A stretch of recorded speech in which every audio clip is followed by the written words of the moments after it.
This is the D6 generation with your hosts, Craig Gallant.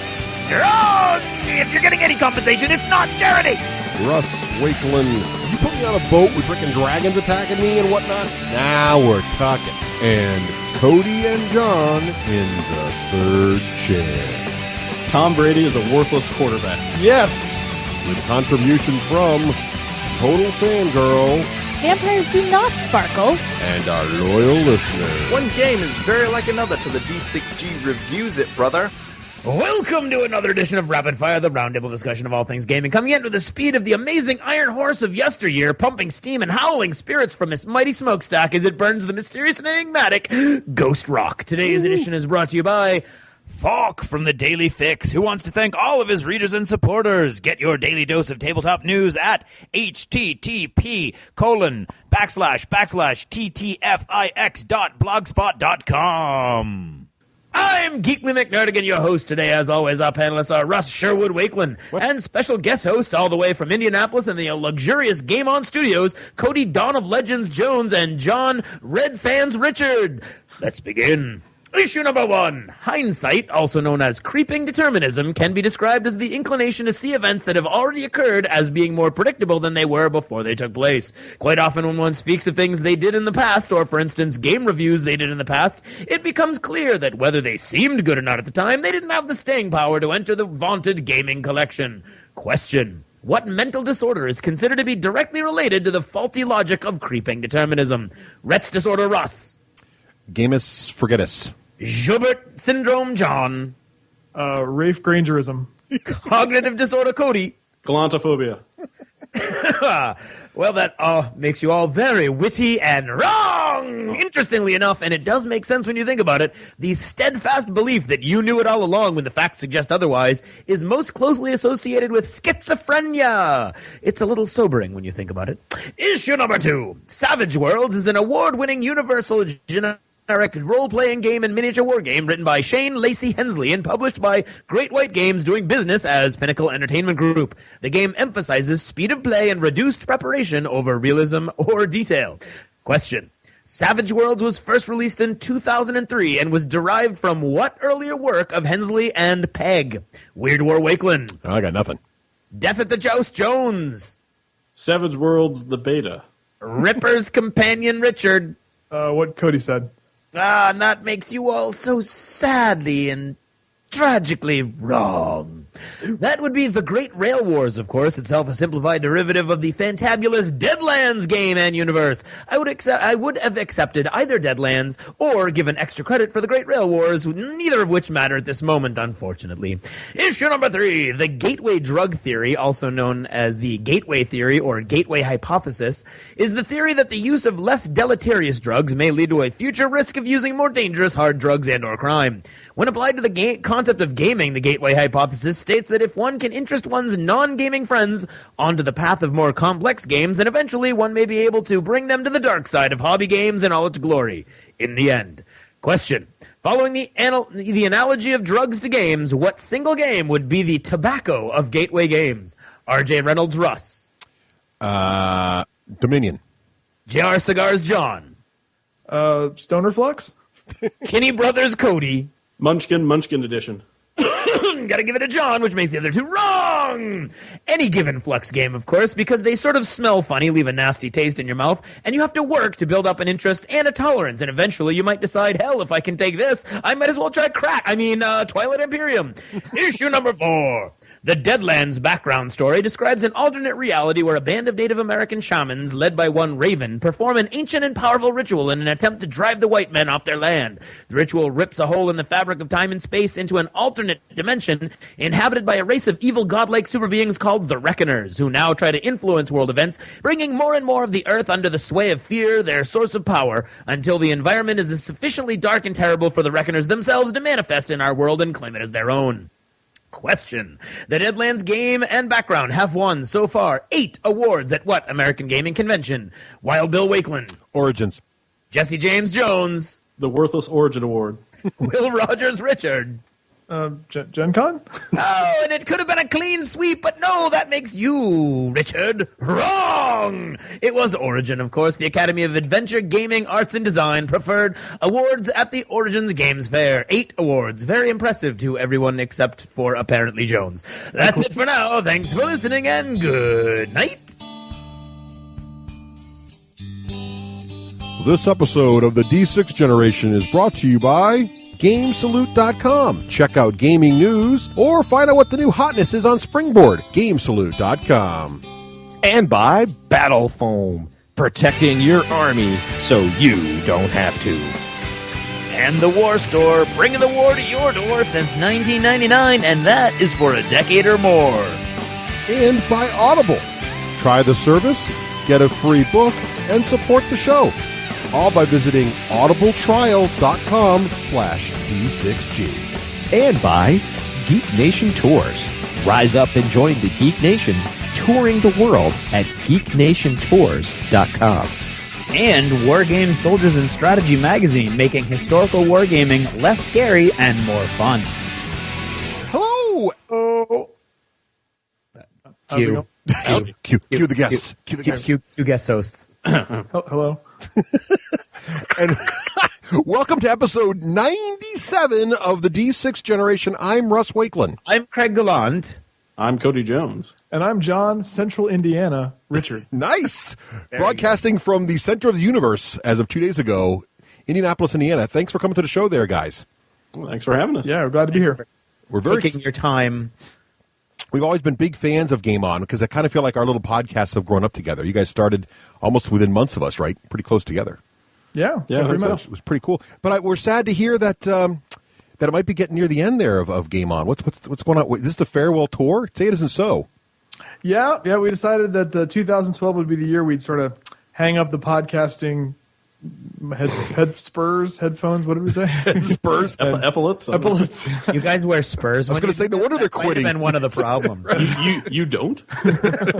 Well, I have to on my high horse. That's right. There you go. No, we've had a really great time making the show, but we want to spend more time devoting to actual playing of games rather than talking about them. So we're on the farewell tour.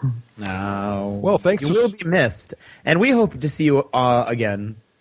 We do, and thank you so much for taking time out of your much vaunted farewell tour to spend a little bit with us and our listeners. That's great. Sure. And if folks haven't listened to Game On, you should check it out before they fade off into the sunset because they've got some They great go episodes away out there. forever. Wait, Yeah. they can't go away forever. It's the internet. Right, you'll be out there forever, right? They'll always be Paris, right? They'll always Yes. It'll always be Indianapolis. Indianapolis. Right? There you go. Okay. Good. Phew, good thing you saved me on that one. Yeah. So, that was a lot. Craig, what are we talking about in today's show? Well, today we're going to be talking about Where Are They Now?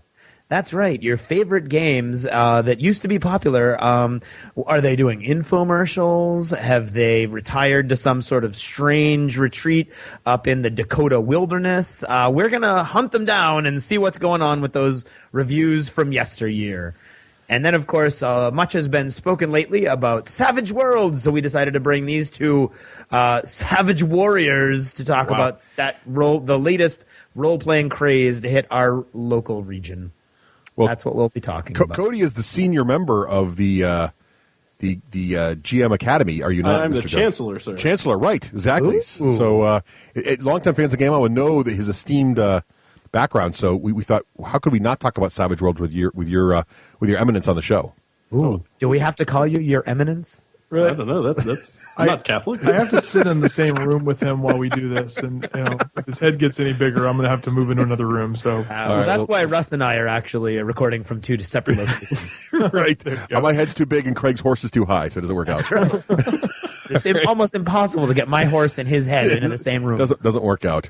That's what she said. I was going to say that. Anyway. Wow. It doesn't fit, but it sounds like it should. Oh, that's what she said too. We better stop. We just better move on. I just heard that. That was bad. Family show, Russell. Family show. I know, right? In fact, it was funny. Do you guys watch The Big Bang Theory? Little aside, real quick. Yes. So they just had an episode on where they did the wood for sheep joke. They're playing Settlers of Catan. Did you see that one? Yes. So they're doing the wood for sheep joke, and they're talking, and Sheldon's going on and on about how he needs wood for sheep, and he's going to erect his new building and whole thing. And my daughters love the show, and they're watching it, and my wife and I are just laughing, and Rose and Kid are like, Daddy, why is that funny? And I'm like, well, we'll tell you in 10 years. Just, hang tight. We actually had a game convention, a local game convention, where someone was running a Settlers of Catan game, and in the description that was on the website, it seems like it should have said, do you have wood for sheep? But instead, when they wrote the description, they said, would you like to trade wood for sheep? Oh, I was like, I don't get it. I think they kind of missed it there. They missed the joke. Yes. Oh, well. Well, before we get into all of our show tonight, we should talk about our new contest, Craig. What's the scoop with that? We should. Well, we're coming up on episode 100, Right. which would be roughly 400 hours worth of recording. I won't say enjoyment. We'll just say 400 hours worth of recording. Right. And so we're going to commemorate that effort with effort of yours, listeners. So basically what we're looking for is you to find your favorite clip or, Russ is particularly looking forward to this, and it confuses me, but I bet it comes out really funny, is listeners reenacting a favorite moment from the show. Right. Or audio of you doing something inspired by the first 99 episodes of the D6 generation. Prizes include game packs, audiobooks, models, vid games, and more. Right. And we're going to, and you can send in clips of your favorite part of the show, too, if you don't feel like getting that crazy and actually doing that much. But we just want to find some of the best parts of the show and have them in there and get some listener participation back into the show, too, like we did in the early days. It'll be fun. It's a little bit of old school D6G for you there. That's right. So stop your complaining about having to be creative. You guys could submit something, too, there, John and Cody, since you're going to be have all this time on your hands now that you're podcast free in a few episodes. I don't even know what we'd submit. That time when I called in, that was pretty good. No, that was good. Submit that, yeah. Okay, good. There you go. That'd be great. Maybe, See, My favorite part was the one with me in it. that was excellent. And if you want to submit anything, you send it to contest@the d6generation.com. Indeed. And there we go. And let's see what else is going on. Oh, and Cody and John were also nice enough to join us in the last episode of The Lost Chapters. Yeah. Hey, John, what did we talk about? Do you remember? I had the notes, but I lost them. So. Really? I couldn't remember for the life. Cody, do you remember? A quiz. Of course I remember. We talked about building a game collection, and we even touched on the Jones theory, which is something we talk about in our show, and we discussed it a bit while we were in the Dunkin' Donuts. The Dunk, as you New Englanders call it. Dunks, yes, indeed. Yeah. Indeed. So Craig, how do you go about getting the Lost Chapter? Should you want to hear us ramble on about which games you should add to your collection first? Well, you could go to the d6generation.com and click on the Lost Chapters button, and it'll bring you right there. Excellent. Is there another way? I don't know. No, that's pretty much it. Okay. Well, gives you all the information. We got packages, that deals. pause, that pregnant pause seemed to indicate I'd missed something. No, you can buy them a la carte. Don't read too much into that. There's all kinds of different ways you can buy them a la carte. You can buy one individual. Go there. Click on that button. It'll show you all the ones we've done so far. You can click on one, as the French say, a la carte, if it's something that interests you. You could also get the backpack, which is all prior episodes in one easy purchase plus 1 month.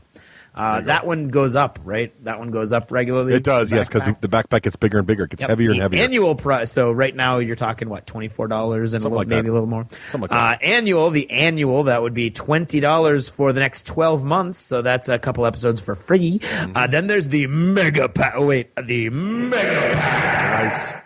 Nice. Which, thank you, is $40, and it combines the annual and the backpack. So that gives you everything we've done and everything we will do for the next 12 months.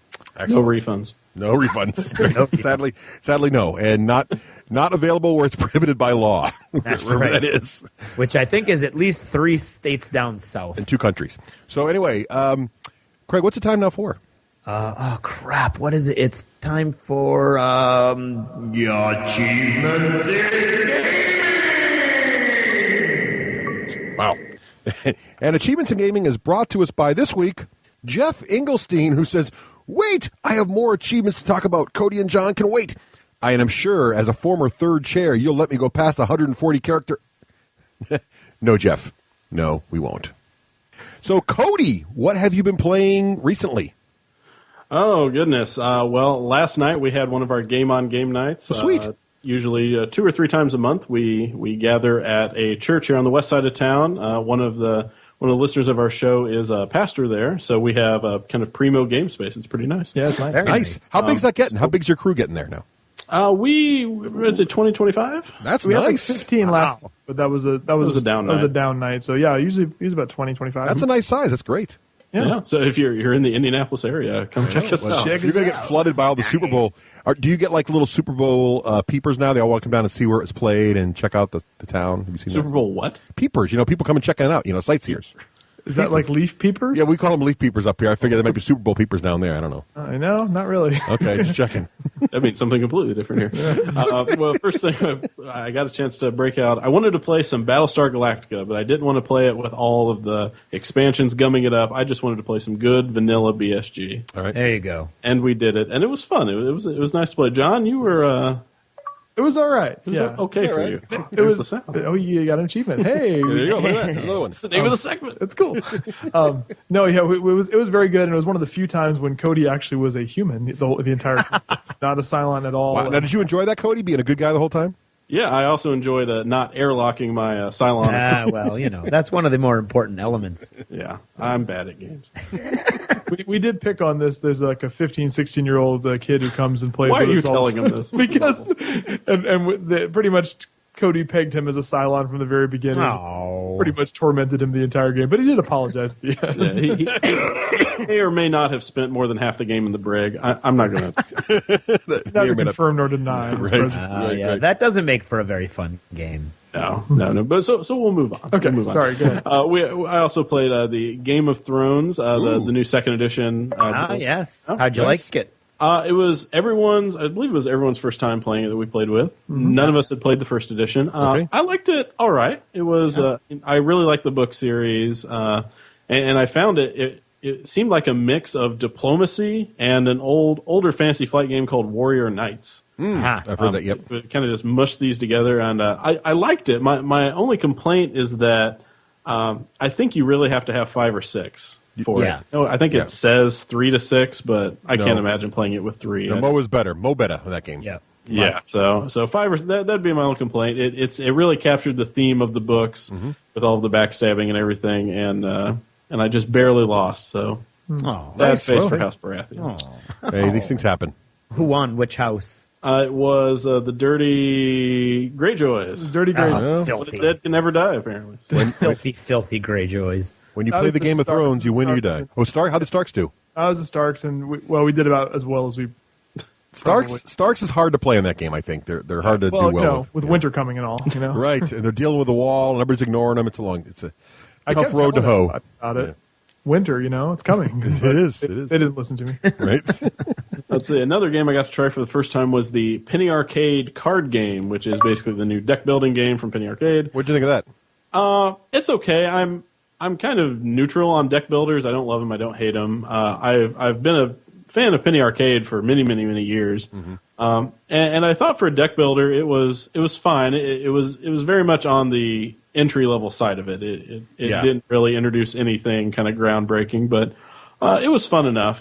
I'm probably not going to keep it just because if the other players are not fans of Penny Arcade, I could see them not really getting into it, and some of the subject matter on the cards, I think you have to really check your audience. Right. That's all I'll say. Family show. Well, it is Penny Arcade, right? Yeah, but you just gotta know your audience there. So it was okay. I would play it again, but I don't see any reason to own it.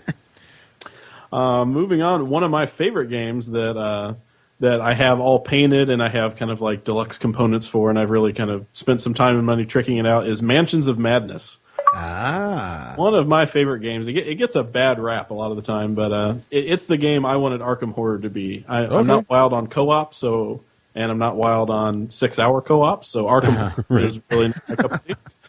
But for my in storytelling fix, you really can't beat Mansions of Madness, and I really like it. I'm getting prepped to run a few games at our local convention, HoosierCon, in March. So hopefully that will be a grand old time, as they say. Cool. Sounds like fun. Last thing I'll mention is Castles and Crusades. It is a RPG. I'm running a bi-weekly game of that.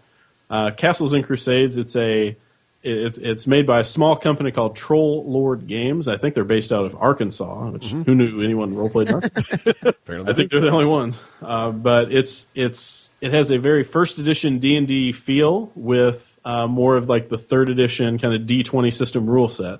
So think of it as, I would equate it to Pathfinder, but very stripped down. It plays very quickly, but it doesn't have a lot of the fiddly rules that first edition had. So it's kind of the best of both worlds there, and my local group here is really liking it.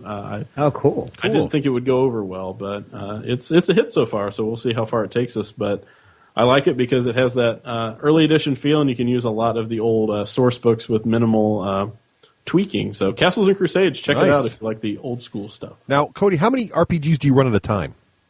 I usually only run one at a time, but my tastes are fickle in it, and I flit around from game to game. John and I were just talking about this earlier tonight. It's what I need to do is limit myself to like 6 or 8 session kind of mini stories. Oh, that's a good idea. Yes. Because I'm running kind of sort of an open-ended C&C game right now. But, when I was looking over to the notes to Savage Worlds, I was like, oh, yeah, man, it'd be nice. Deadlands game or do like a little zombie apocalypse game with Savage World. That'd be great. And then, no, my characters in C&C are still first level. I have to build up a little story before I give them the axe. Seems fair. Okay, that's a good policy. I like it. Yeah. So I think that's going to wrap it up on the game side. Cool. What about you, John? What have you been doing?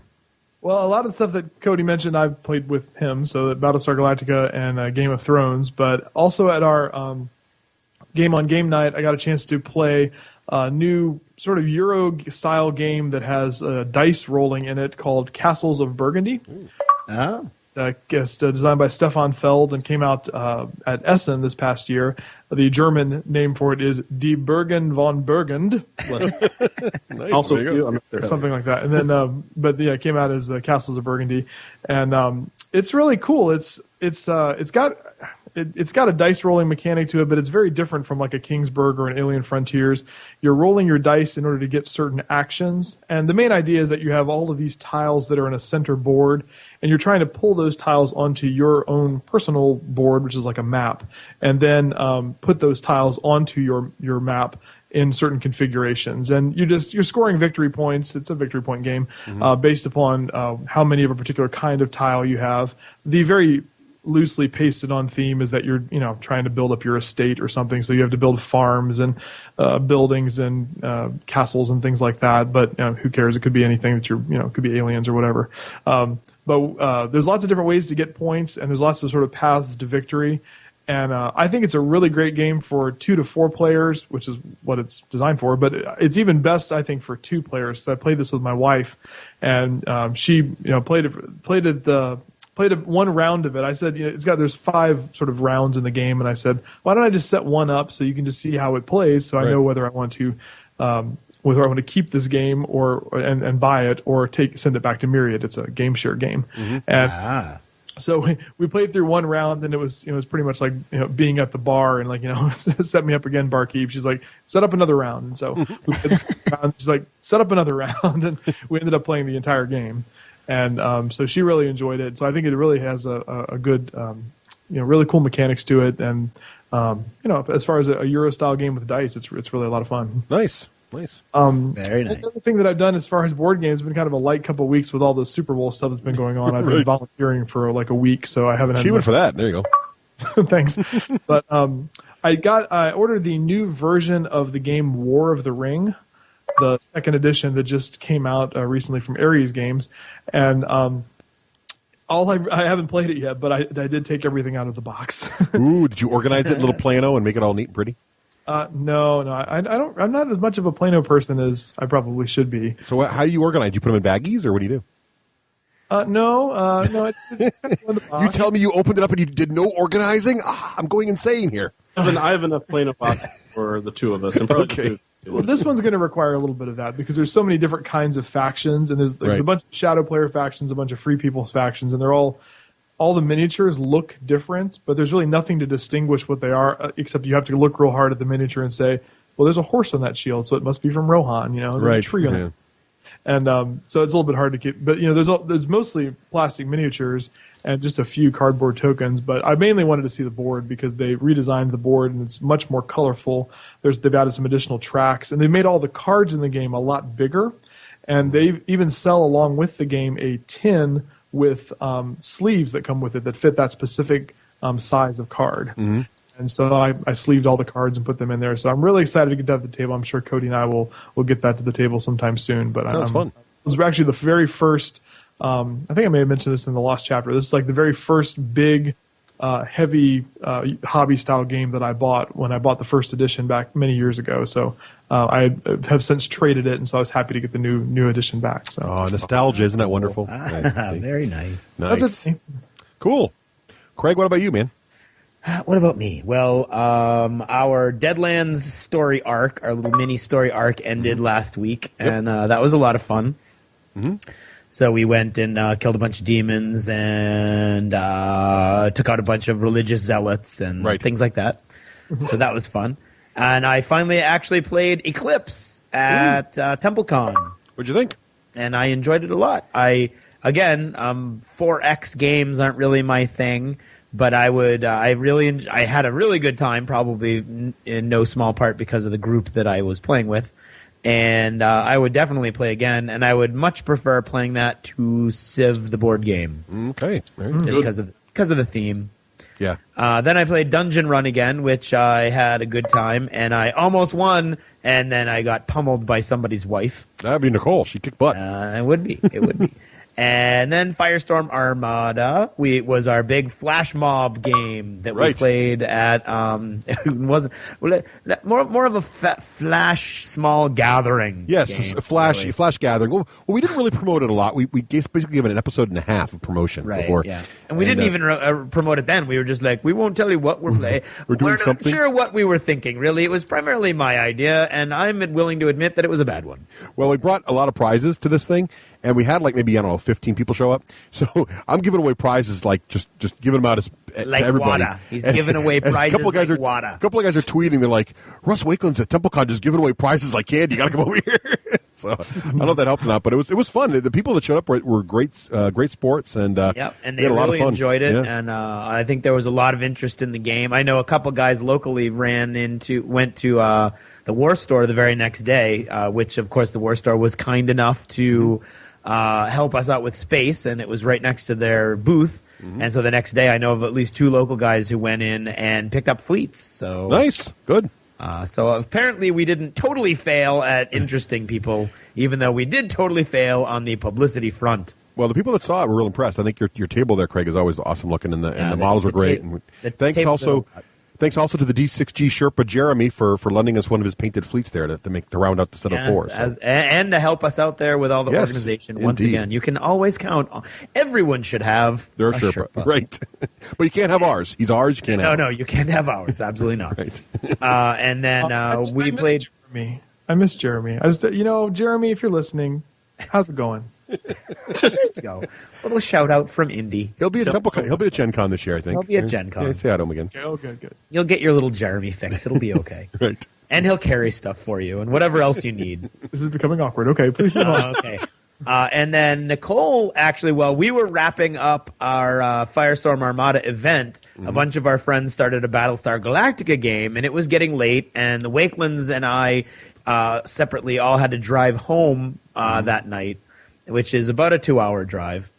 And they were much smarter than I was, and Nicole, seeing in my eyes, A, the desire to play Battlestar again, and B, that I wasn't quite as bright as her at that moment, was like, hey, Craig, how would you like to take my spot? And I was like, I felt awful because I wanted to play so much. I was so exhausted that I was at that point where you assume everybody wants what you want.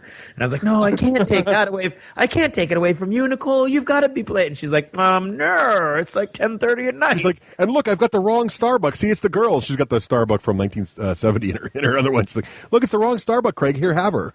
Right. So they took off and we played, and it was one of those classic games of Battlestar, which kind of start to feel like they're dragging just a little bit. And then the number one classic mistake that's made when you're playing Battlestar, somebody screwed up the trader cards. Oh no! At the halfway point, and we ended up with 3 Cylons. Oh no! Yeah. Now, luckily, we ended up figuring that out before the third side. It was so funny, though, because it was Christian, was the Cylon, and he had been thrown in the brig. We assumed he was a Cylon early on because he always is. And he was in the brig, and he was wasted. I've never played this game with drunk people before, and he and Greg were like wasted, which was really funny early on. And then when he got thrown in the brig, and he was like, "Guys, come on, this is ridiculous! I can't even play this stupid game." Just on and on and on, and I started feeling bad for him, and Ian started feeling. We were all like, maybe we should just let him out. I mean, if he was a drunk guy out of jail, he would have revealed by now that he was a Cylon. Was he playing Salt High?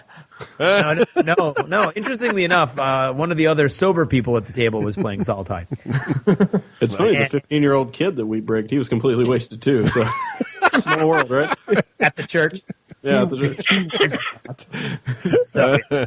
So then it became clear because obviously somebody's wife was walking around looking at everybody's cards because they do that sometimes. And then she was like, "Wait a minute, aren't there only supposed to be 2 traders?" And we're like, yeah. And she's like, "'Cause there's 3. I don't want to ruin anybody's night." But it was like, oh my God. Nice. And so 2 had already revealed themselves. And then I was like, "Oh crap, who's the third one?" And he was like, "If there was me and I wasn't, and now I am, and I'm still a stupid break, so it doesn't matter." So we figured out where the mistake was made, and he really wasn't able to affect the game any in the brig, and it had only been like a turn that he was revealed. So we went and we continued playing the game, and we almost won as humans, and we literally lost.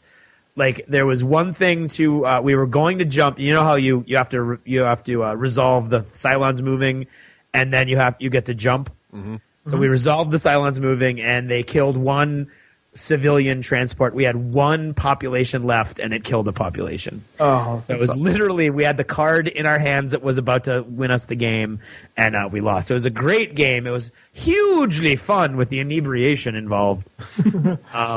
I don't think they had as much fun, but I had a blast. Yeah, so that was my. What time of night? What time of night were you done with that? Oh my God, it was like 1:30. Yes, I'm glad. I got home at. I got to bed at 3:30. So yeah, wow. It was rough. I hear that Drunken Agricola is pretty fun too. I don't know. They were playing that at the table next to us. It didn't look all that interesting. No amount of alcohol can make the game. No, and I'm not kidding either. There was some serious mixed drinks going on next door with the Agricola, and they looked like anybody. And they looked like everybody who ever plays Agricola. They're very quiet, staring at the board. Inside, man, they're just laughing. It's just that's right. All right, Russ, how about yourself? Let's see. Well, I'll keep this quick, but we do have to talk about this gentleman, the diplomacy fail. Right. Yes. So our friend Jeff Engelstein, who has only got 5 degrees of separation from everybody in the gaming industry, Jeff asked all of us podcasting folk to join him in a virtual game of diplomacy. So it was Cody and John, myself, and Tom Vassell and Eric Summerer from the Dice Tower, as well as Jeff, and then also Stephen Bonacore from Stronghold Games was in there, and Stephen and I were co-Kaisers of Germany, right? Ryan Sturm as well. And Ryan Sturm, yes, also was in there. He's one of the offenders. Yes. Yeah. So, and it was, how many turns did we make it? 3? Was it 3 turns? 3, I think. 3 turns. And I don't know what happened. It just turn 2, someone forgot to do a move, or 2 people forgot to do a move. And then turn 3, basically nobody did a one country, 2 turns did a move. So it just sort of like fell apart. So I don't know what happened there. It seemed like a good idea to start with, but I guess the interface confused people or something. I don't know. I think some people hadn't played before, and I guess if you hadn't played in person, it'd be confusing. Tricky to pick up. I don't know. I was doing great. I mean, I was we were rolling as turkey, but yeah, we were sending little emails back and forth and trying to get negotiations going. It was fun, but unfortunately, we're trying to use V Diplomacy. I think is the website, right? vdiplomacy.com. It's a nice interface for if you know the game, but yeah. So that was a fail. It's too bad because it was kind of fun to try it out, but I wished it worked out. We'll see. Let's see. Also, I did playing more Blood Bowl, which is on the PC, but it's still based on the board game. And my new second season, my Norse are now 2-0. Very excited about that. Nice. Also, let's see. We had our second session of Deadlands with Ian, which Craig already talked about. That went very well. And Summoner Wars, playing lots of Summoner Wars. Started playing with my brother now, and he's getting really into the game also. That is just a great little game. I really like the master set for Summoner. Do you guys own Summoner Wars? Yep. What do you think it's a good one. You like it? I like that a lot. It bridges such a nice gap between just board games, card games, and even minis games. it's nice for kind of a miniature game player on a budget. Like if they really can't invest in the models and the paint and the supplies and all that, Summoner Wars gets it scratches that itch on a light level there. Well, it's a great game to teach too, because my brother and I, we hang out a lot. Our kids are the same age, and I'm hanging out there. We got like an hour kill before we got to go, and I'm like, "Hey, let's just play Summoner Wars. It's really easy to teach." And he loves fantasy stuff. We had a great time, and he's like, "I'm going to go to Myriad and pick up a couple more packs of cards for you." I'm like, "Okay, cool. Throw them in the box." So, and it's it's affordable to expand. It's like $10-15 for another deck, so it's not too bad. Let's see. Oh, and finally at TempleCon, as Craig mentioned, we played Eclipse, which is a lot of fun. Did Dungeon Run. How did you do in Eclipse, Russ? Well, okay. Well, I did not do well. And I actually ended with 6 victory points total. Oh, come on. Which is, well, 6? Here's the thing. I should have... You get 8 by opening the box. Yeah, but then you lose a bunch for being a plant. So I decided... I played twice before, so now I decided, okay, I'm going to take the plunge and try the alien side of the cards. And so I picked the Koosh. So if you look at the back of the cards, there's artwork. There's the green alien looks like a Koosh, like a little Koosh. Yeah. And they're plant people. So, and their thing is, it's cool because their ship templates are all different and their costs, a lot of things are different. I'm going to try these guys out. Well, there's a lot of weaknesses to the Koosh people. And not the least of which, their ships look great on paper, but I neglected to notice their initiative on their ships are all like 1. Yeah. So I went into this huge combat thing thinking I'd be fine, and all my ships shot last. And so these ancients took me out, wiped out my entire fleet, and then 2 other players came in on that point, took the aliens out, and then invaded my space. I had no fleet to defend myself, and they should have, by all rights, wiped me out, literally eliminated me from the game in turn 4. Wow. We had combat going from turn 3 on. It was brutal. It was brutal. But I somehow managed to build star bases quickly and prolong my meager existence to the end of the game. But I literally had no more than like 2 or 3 tiles from turn 4 on. So I was really not even playing. I mean, I was just existing, and my whole goal was not to be wiped out. That was pretty much all I could do at that point. So I love that game, and I want to play more and more and get good at it. But it's the game, if you take risks in that game and your economy falls apart, it's really hard to recover. Yeah. That's one of the things. So next time we're either there or you're here, we need to get that to the table. We do Extra Life if nothing else. But I'll bring the Gen Con. We got to play that game. That game I love it, and maybe I can prototype my little spaceships by then too. So, and I played Dungeon Runs, Craig. Dungeon Run didn't do anything for me, man. I'm sad to say it's you and Dave and Joel. I didn't hate it. I just didn't. I didn't see the love. It didn't charge me full of excitement. There's no accounting for taste. Yeah. I'm with you, Russ. It's okay. It's by no means a bad game, and it's good enough. But I don't know. It felt I like it because it's fast. For my backstabby dungeon experience, I think I'd rather play Cutthroat. This feels too luck based to me. I don't know. And then we had the big Firestorm Flash event, which Craig already talked about. So that was my achievements in regular gaming. And we played a lot at TempleCon, but we're not playing at TempleCon. Craig and my favorite gaming store is Myriad Games, which I know love it. I know Game On. You guys are big Myriad Game fans, right? Yeah, they sponsor us as well. They do, and they sponsor our show and Myriad and Game On behalf of friendly professional gaming stores everywhere. Everywhere. So they're good. They're good. And they have to be good. And if you still think they're good, there's a big voting thing going on right now, and the folks at Myriad are asking if you like Myriad Games, head on over to myriadgames.com/vote and vote for Myriad Games as the best 2011 best gaming store if you really like them that much. So head on over there and give them a vote if you're a fan of Myriad, and let the rest of the world know what you think of them. Yeah. So let's see. What about modeling? Sadly, I'm still rearranging my modeling space. It's my excuse. So, John, how about you? Looks like you've done a little modeling here. A little bit. And I have to be perfectly honest. I did modeling just so I could say something on the show. Nice. That's whatever that takes is what motivated me. Whatever it takes to motivate. Right. I like it. And actually, on the previous episode of your show, Russ, you were saying about how you need to have like your painting space readily available so you can just sit down and paint. That if you have to get everything out, then it makes it less appealing or more difficult to do on a regular basis. Right. And that's really the problem that I have. Is I don't have any place in my house that I can just constantly have set up for painting. Mm-hmm. So I have like a box with all my stuff in it. And so I set it up at the kitchen table, and I've gotten to where I can do that pretty quickly. But unless I make a concerted effort, it's really, really difficult. But it turns out that on Super Bowl Sunday, I had actually plenty of time. I'd finished all of my volunteer stuff that I had done, and so I wasn't going to be anywhere near downtown Indianapolis. Probably wise. Super Bowl Sunday. So I spent the morning watching NFL Network coverage, pregame coverage of the game, and painted up. I play Menoth in War Machine, and so I had a bunch of models that have just been kind of hanging out, waiting to finish getting painted for months now. And so I finally finished up painting my Menoth Temple Flame Guard. It's just 4 models, but I've just been painstaking detail on these guys. Because I want to make sure that they look good. So I finally got all of them done. And I primed Cody a year ago at Christmas.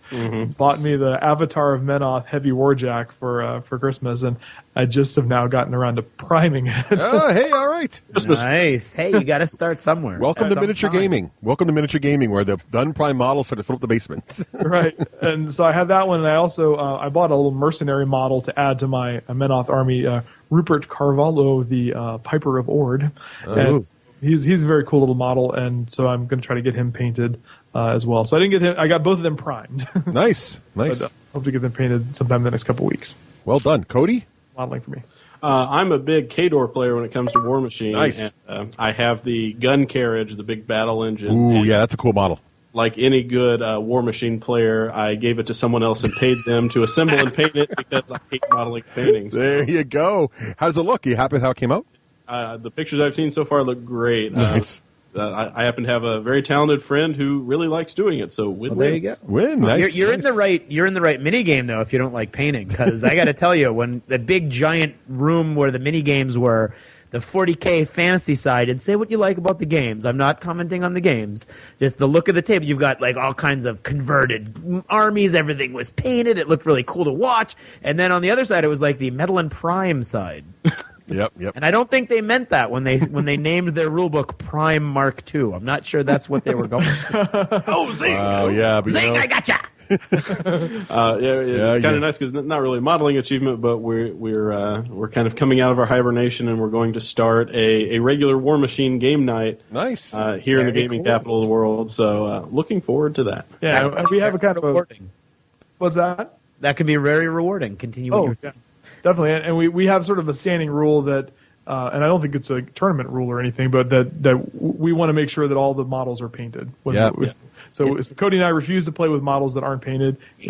So we if we want to get something to the table, it's got to have some paint. Because I work my butt off taking those miniatures over to. That's right. You work hard for that money that you pay. It costs hard money. Well, actually, Rafe and I had that rule too for a long time until Rafe broke it. But yeah, we had a rule for a long time that we would not play with unpainted models. So yeah, and to be fair, lots of War Machine and Hordes communities do that. Right. It's just that their official tournaments have, and we've already discussed it ad nauseum, and there are reasons for it, and I even support some of them. But it does make for a very shocking translation going from one side of the hall to the other. And to be fair, the War Machine side of the hall was much larger than the Warhammer side. So yeah. I mean, it was fun to see all the models. There was a lot of cool modeling going on at TumbleCon this year. Really nice. Cool. Craig, what about you, man? What have you been doing?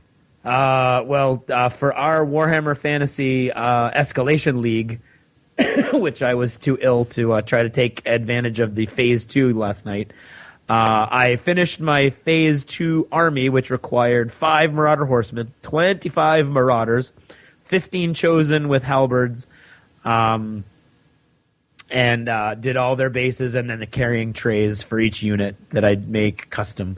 So that was all exciting, and getting all that done in time was cool, and then, of course, I couldn't go play. And I'm still working on a Preacher model and a Cowgirl model and my Deadlands character, Quang. It's too bad you didn't get any painting done. Quang. Yeah, well, Quang. I'm gonna throw that. I'm just, I'm here. Yeah, anyway. Let's see. What about other? Mine's short. I didn't do much. I've been just busy with other stuff, but I've been playing that silly little iOS game, Hero Academy, is extremely addicting. I think I have it's not really a mistake, but folks on Twitter are asking me, hey, what's your name in Game Center? So I've been telling everyone it's RedTooth. So I've been accepting any challenges they send to me. So I think I've got 25 different games going on right now with Hero Academy. So I'll sit down at lunch at work and I'll crank through 5 or 6 rounds and just keep going. It's a fun little game though. It really is it's basically, I don't know if you guys have tried this game yet, but it's essentially Summoner Wars in a little iPhone app. with some nice little graphics. But basically, that's what it is. You have like a little deck of heroes that come out, you put them on the table, but they don't look like cards, they look like little guys. But it's really cool. It's a really nice little game. There's 2 factions right now, and it's free if you want to just play the humans, but then you got to pay, I think it's like $2 to unlock the Dark Elf faction. And then coming soon, the Dwarves. So tell me.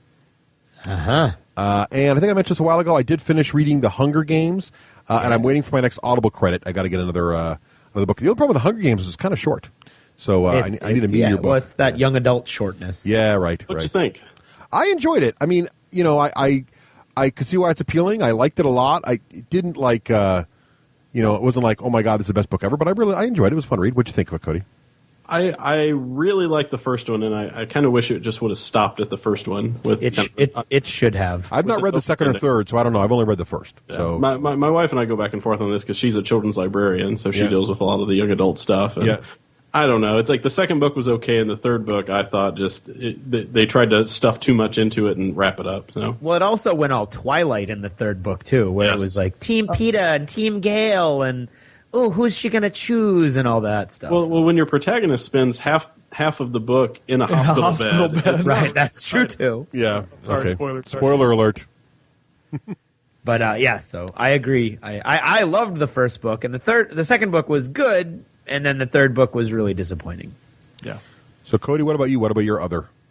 Let's see. I finished reading the second Dresden Files book, Full Moon. I've been enjoying it. That one, I like the first one better than that one, but I've heard the series really starts hitting its stride around the third book. It does. You're in for a treat. Yeah, it really gets better as he goes. Yep. I told him that when Michael Carpenter shows up, then they start getting a lot more interesting. That's true, too. Very good character. Yep. I'm very excited to keep going on that. I've got accepted like about 100,000 other people into the latest Diablo 3 beta. Ooh, have you played yet? I know you probably can't say anything about it. Have you played it at all? Yeah, I've played it. I like it. I mean, it plays just like any of the other Diablo games, but they've added some things where... it's more modern take on it. I'm really not much of a video gamer, but Diablo has always been a love of mine. So nice. I'm looking forward to the final version of that. And finally, with DC Comics doing their new 52 initiative that they started about 6 months ago, I think it was. Right. Or probably not 6 months ago, but anyway, I've always wanted to get into comics, and now I finally have because they had nice entry points for a lot of the story arcs. So. Since it's New Comic Book Day today, I've been doing a lot of that. I've really liked most all of the Bat books, which I've never been a big Batman fan. He's okay, Yeah. But I really like a lot of the story going on there. And Batgirl has become my new favorite comic I've ever read. Wow, I've heard good things about that. Best stories I've ever read so far. Wow, very good. Very good. Cool. How about you, John? What's some of your other there? Well, like I mentioned before, I've been doing a lot of volunteering down in the Super Bowl Village here in Indianapolis. What kind of cool stuff did you see? Oh, there was a ton of stuff that went on. It was a lot of, a lot of drinking and a lot of food and things like that, and a whole lot of music concerts. They had, I think, Bret Michaels and LMFAO, if you know that band. Yeah. Oh yeah, a lot of other folks there. So. A couple stages going on. They had a zip line that was set up. If you watch television at all, they showed it quite a bit from Indy. It's like a 800-foot zip line that ran right down the middle of Capitol Avenue. Cool. That was cool. So they set up a real big party, and so I signed up about 2 years ago to be a volunteer for the Super Bowl, and so I got a lot of really cool swag. They gave me like a shirt and a jacket, and then they made these handmade scarves that were just for volunteers that had a patch sewn onto them. And cool. So and by the end of it, I was having people come up to me and offer me multiple hundreds of dollars for my jacket. Wow. Were you like, no, man, it's my jacket? Yeah, well... Wait, are you serious? No. Yeah, I had a guy offer me $200 for my jacket, and if it hadn't been at the beginning of my 4-hour shift, and I wouldn't have had to stand there for 4 hours without a coat on, I would have sold it. No brainer. Yeah. Right. Anyway, so there's always eBay. There's always eBay. That's true. I've actually looked some of that stuff up. It's going pretty. Yeah. I would imagine. I don't know. But one of the things that they had set up down there in this huge sort of party atmosphere was this thing called the Xbox 360 Connect Fan Dome. And what it more or less is it looked like a giant 50-foot tall snow globe. Okay. This big inflatable snow globe, and it was silver, and it had a door, to a revolving door on either side. It's like an inflatable building, and you go inside of this thing, and they had pretty much music going on, this huge sound system with all this music, and then they had all of these TVs set up with Kinects. Yeah. And they were demonstrating all the different games, and so you could just see in these little short lines and play Fruit Ninja and play bowling and Kinect Sports and Dance Central and all those games. And then they had this projector that's projecting all of these images and videos and lights onto the ceiling of the dome. Oh, wow. So it's like, I mean, the thing would make a really awesome nightclub, really. And so that was a lot of fun seeing and just all those things. And so they had a whole staff of people in there that were teaching folks how to play Kinect. So I played a lot of Fruit Ninja. And then when I was working there, my job was to stand by the back door, not to be and to greet people and say goodbye and all that kind of stuff, and have a super night. That was you had to say have a super day or have a super night. Get it? And yeah, I get it. Yeah. And so, but I was standing by this door because it was like the emergency exit door. And they didn't want people coming into there, not because it was going to be like a hazard or anything, but if the door got open, it would deflate the dome. Right. And so I was the insurance policy that the dome would not deflate. That's so funny. that was an awful lot of fun.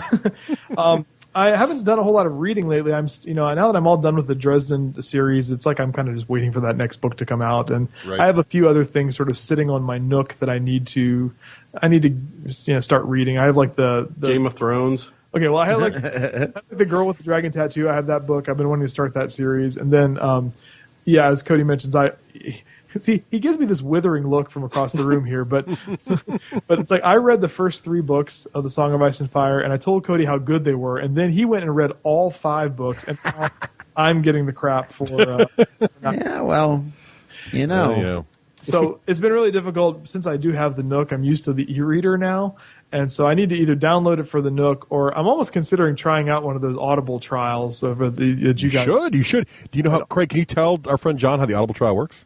I could. You could go to the D6 Generation and click on the Audible button that we have all set up for you. Or Exactly. you could go to... I never remember this. So, Russ, where else could he go? audibletrial.com/D6G. Thanks for that great lead in there, John. That was a softball. you don't have to directly market to me. I thought we were friends. Yes, we do. Hey, Now, to be fair, because you are a friend, right. We're gonna tell you all this of little the tip. Game of Thrones books cost 2 credits. Yeah, and you get So 1 credit free. really? So You get yeah. 1 credit free. Yeah, that's and the- to be further fair, because you are a friend, starting at the end of the Game of Thrones books is going to be kind of jarring because they had the same reader for the first 4. Mm-hmm. And then, what are we on 5 now? Yeah, the first so 3. So the first 3 they had the same reader, and then they had a new guy do 4, Not and as then good. they went back to the original guy for 5. Right. And the original that's guy's good. much better. Yeah. So they are great. I mean, they're worth 2 credits because there's tons of hours in there. But they sound great, especially 1 through 3 and 5. 4 is not bad. It's just if you listen to the first 3 the other way. Yeah. I mean, Roy Dotrice, who is a famous character actor, does the first 3 and then the last one. Right. And he has a very he sort of lost some steam in a game of in a Dance with Dragons and goes a little more slowly than you might like for such an enormous book. But 1.5 speed, baby. 1.5 speed. Just saying. it was unnecessary to go 1.5 speed for that. I'm just saying Right, it was a little slow, and Hey, it the was book nothing pretty like. slow at the end too. So what are you gonna do? Yeah, well, that's true. That's true. Actually, I enjoyed listening more than I enjoyed reading it, to be totally honest. Probably because I knew the disappointments that I was coming in for, so I was kind of like braced for them, and there were no big surprises at the end. So, You like Marine? yeah, there you go. So yeah, I need to get in and finish up those last 2 books. And, I really have been thinking about Audible, honestly, because I have a pretty long commute to work. Yeah. And all I usually listen to is podcasts. And man, gaming podcasts, Those I'm getting guys- kind of sick of them. Those guys talk all the time. Those idiots. Yeah, no, right. No, actually, I have a long commute too. I agree. I break it up because you can't listen to I listen to tech podcasts, I listen to gaming podcasts, but then I also listen to books, and it's a great way to break it up, and you feel like you're actually nurturing your brain when you listen to a book for some reason. I don't know what it is, but good stuff. Good stuff. And one last real quick thing is I have a Nintendo DS. I mainly bought it just so I could play with my son, who also has one. We could do downloading stuff. Mm-hmm. But one game that I'm really interested in that he doesn't really care about is the whole Professor Layton series. Oh yeah. And whole series of like puzzle games that there's a story that goes along with them, but it's this, it's a detective and his friend who, is his young teenage friend who they walk around and solve these mysteries.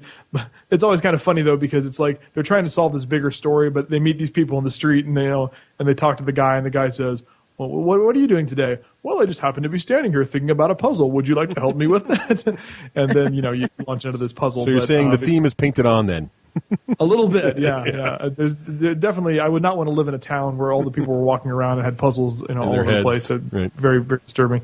So, been playing Professor Layton in the Unwound Future, and that's a lot of fun. Cool. That's it for me. So, Craig, what do you got, man? Well, I finished that Gardens of the Moon book that I was kind of meh on last time, and it ended better. It ended okay, but it's really, really long, and it's really involved, and the names of the characters never really got any more intriguing. And I did get some emails on my last little mini review of it from last episode, and it was funny because they kind of went and they were much more balanced towards my point of view, and I got way more, yeah, I'm with you, I didn't like it, rather than the, you need to give it a chance emails. So I was kind of meh on that, although I was not meh enough. Most of the people who emailed said, you got to read the next one because it's the best one in the series, and then probably just stop. So I probably will go on. But right now, thanks to my Kindle, I'm reading the first couple of chapters in the next book for free. So I'll see if I like it, and I'll move on there. Now, Gardens of the Moon, that's the Newt Gingrich platform, right?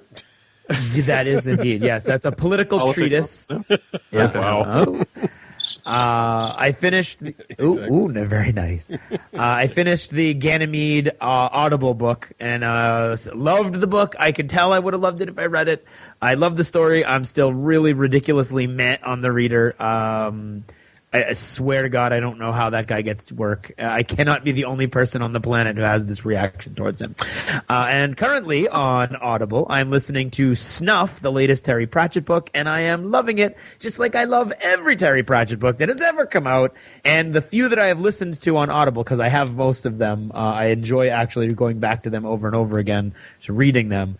But I've listened to two, and they translate so well to the written word with that English accent and everything that to the spoken word, that I love it. And that would be an awesome choice if you wanted to join Audible for the free membership period and get a free book. Any of those Terry Pratchett books would be awesome. And that's me. Cool. Is that achievements? That is achievements. We're out. That is.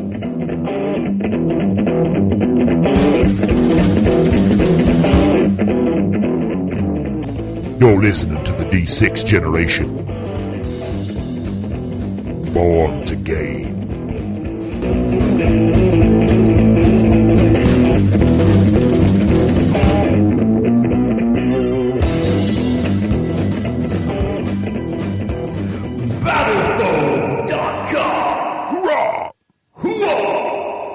That's right. It's time to talk about the ideal miniatures transportation and safety system, Battle Foam. Also, coincidentally, it stops bullets, but that's beside the point.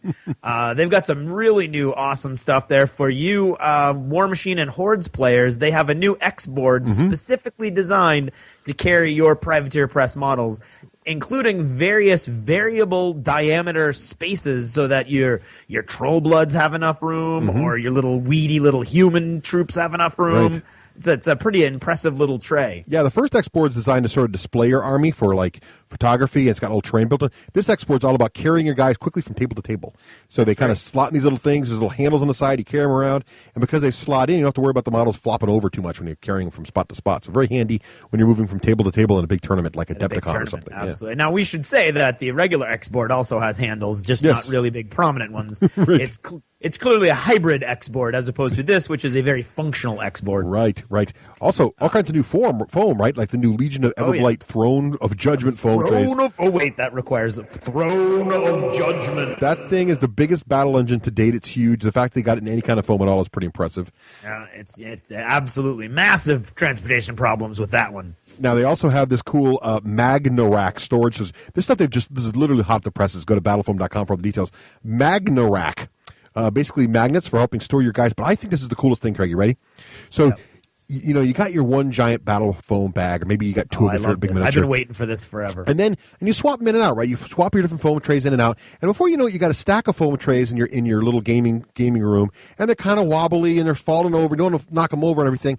Well, now they've got this new thing called the Stacker Home Storage Unit.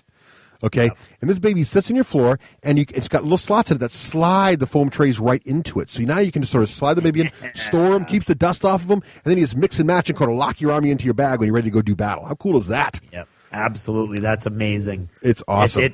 It solves a problem that I have right now with little things of battle foam stacked all over the house. It's so brilliant and simple. It's amazing. No one's ever done it before. It's really That's right. It's absolutely. So head on over to battlefoam.com and check out all the new hotness. And now, what's in the news? With the shout-out, The Gaming Geek. With some of the best prices on eBay for your miniature, board game, and RPG needs, visit stores.ebay.com/the-gaming-geek. And now, the news. Up first, we got a few iOS stuffies here. Let's see, first up, a Ticket to Ride app for the iPhone now supports asynchronous gameplay. You know, Wakeland uses that term a lot. What is it? Oh, asynchronous is awesome. I love it. What do you mean by no? Let me explain. You'll just freak out. Basically, what Wakeland means by asynchronous, unless techie dudes, it just means that you can play not at the same time. Basically, play by email on the game. So you can make a turn, and then it gets submitted to the intertubes, and then your friend can make a turn, and it comes back to your phone, a little message saying your turn. You just go back and forth that way.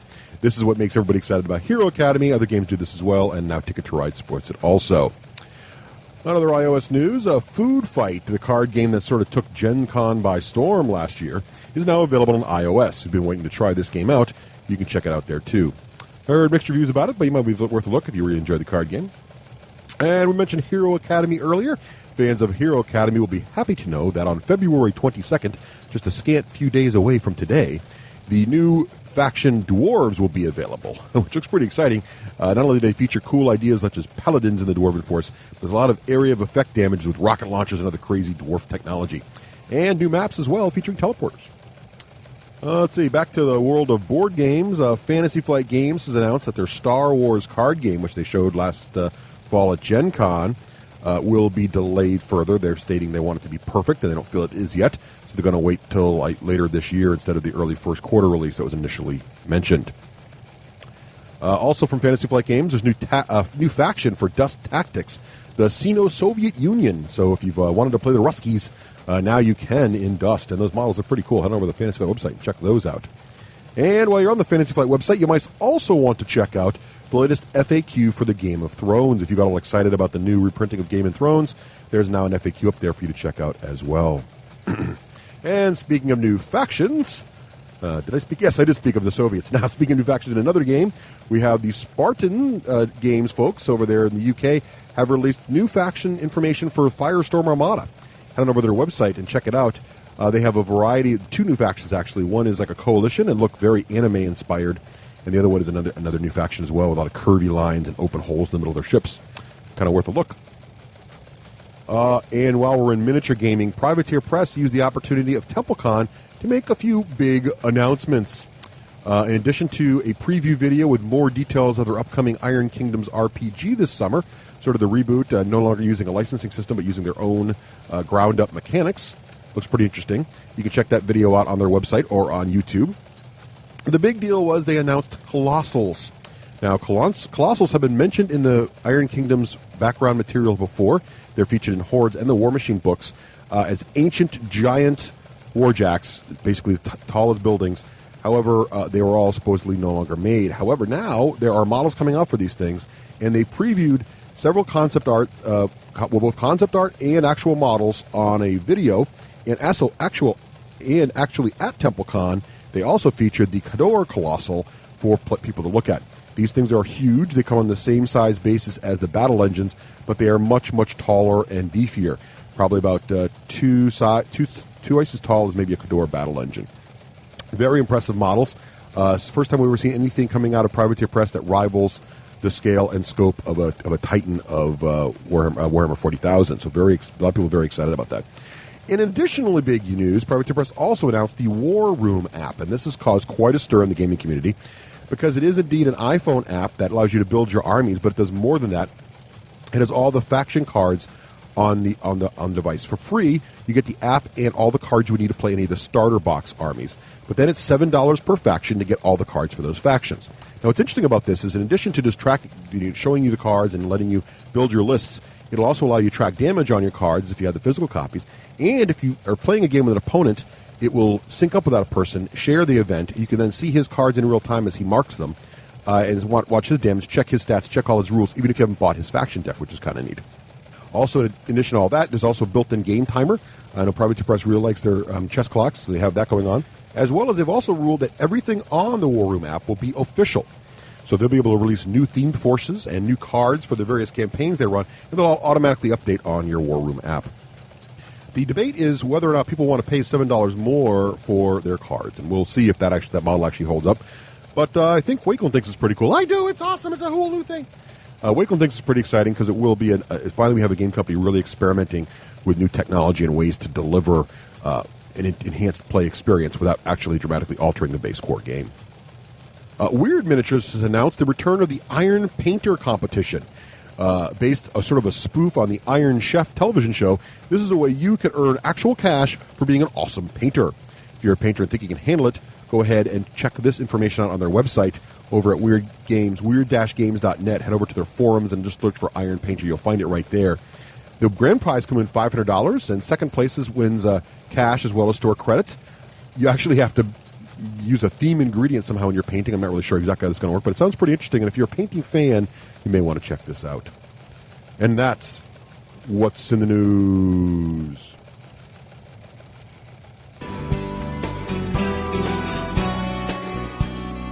What a fun episode. I really like those guys. I hope they keep doing it. I wish there was some way I could support the D6 generation. Anyone can support the D6 generation. The chief way is through donations. Donations and shout-out. Wait. There are two chief ways you can support the D6 generation.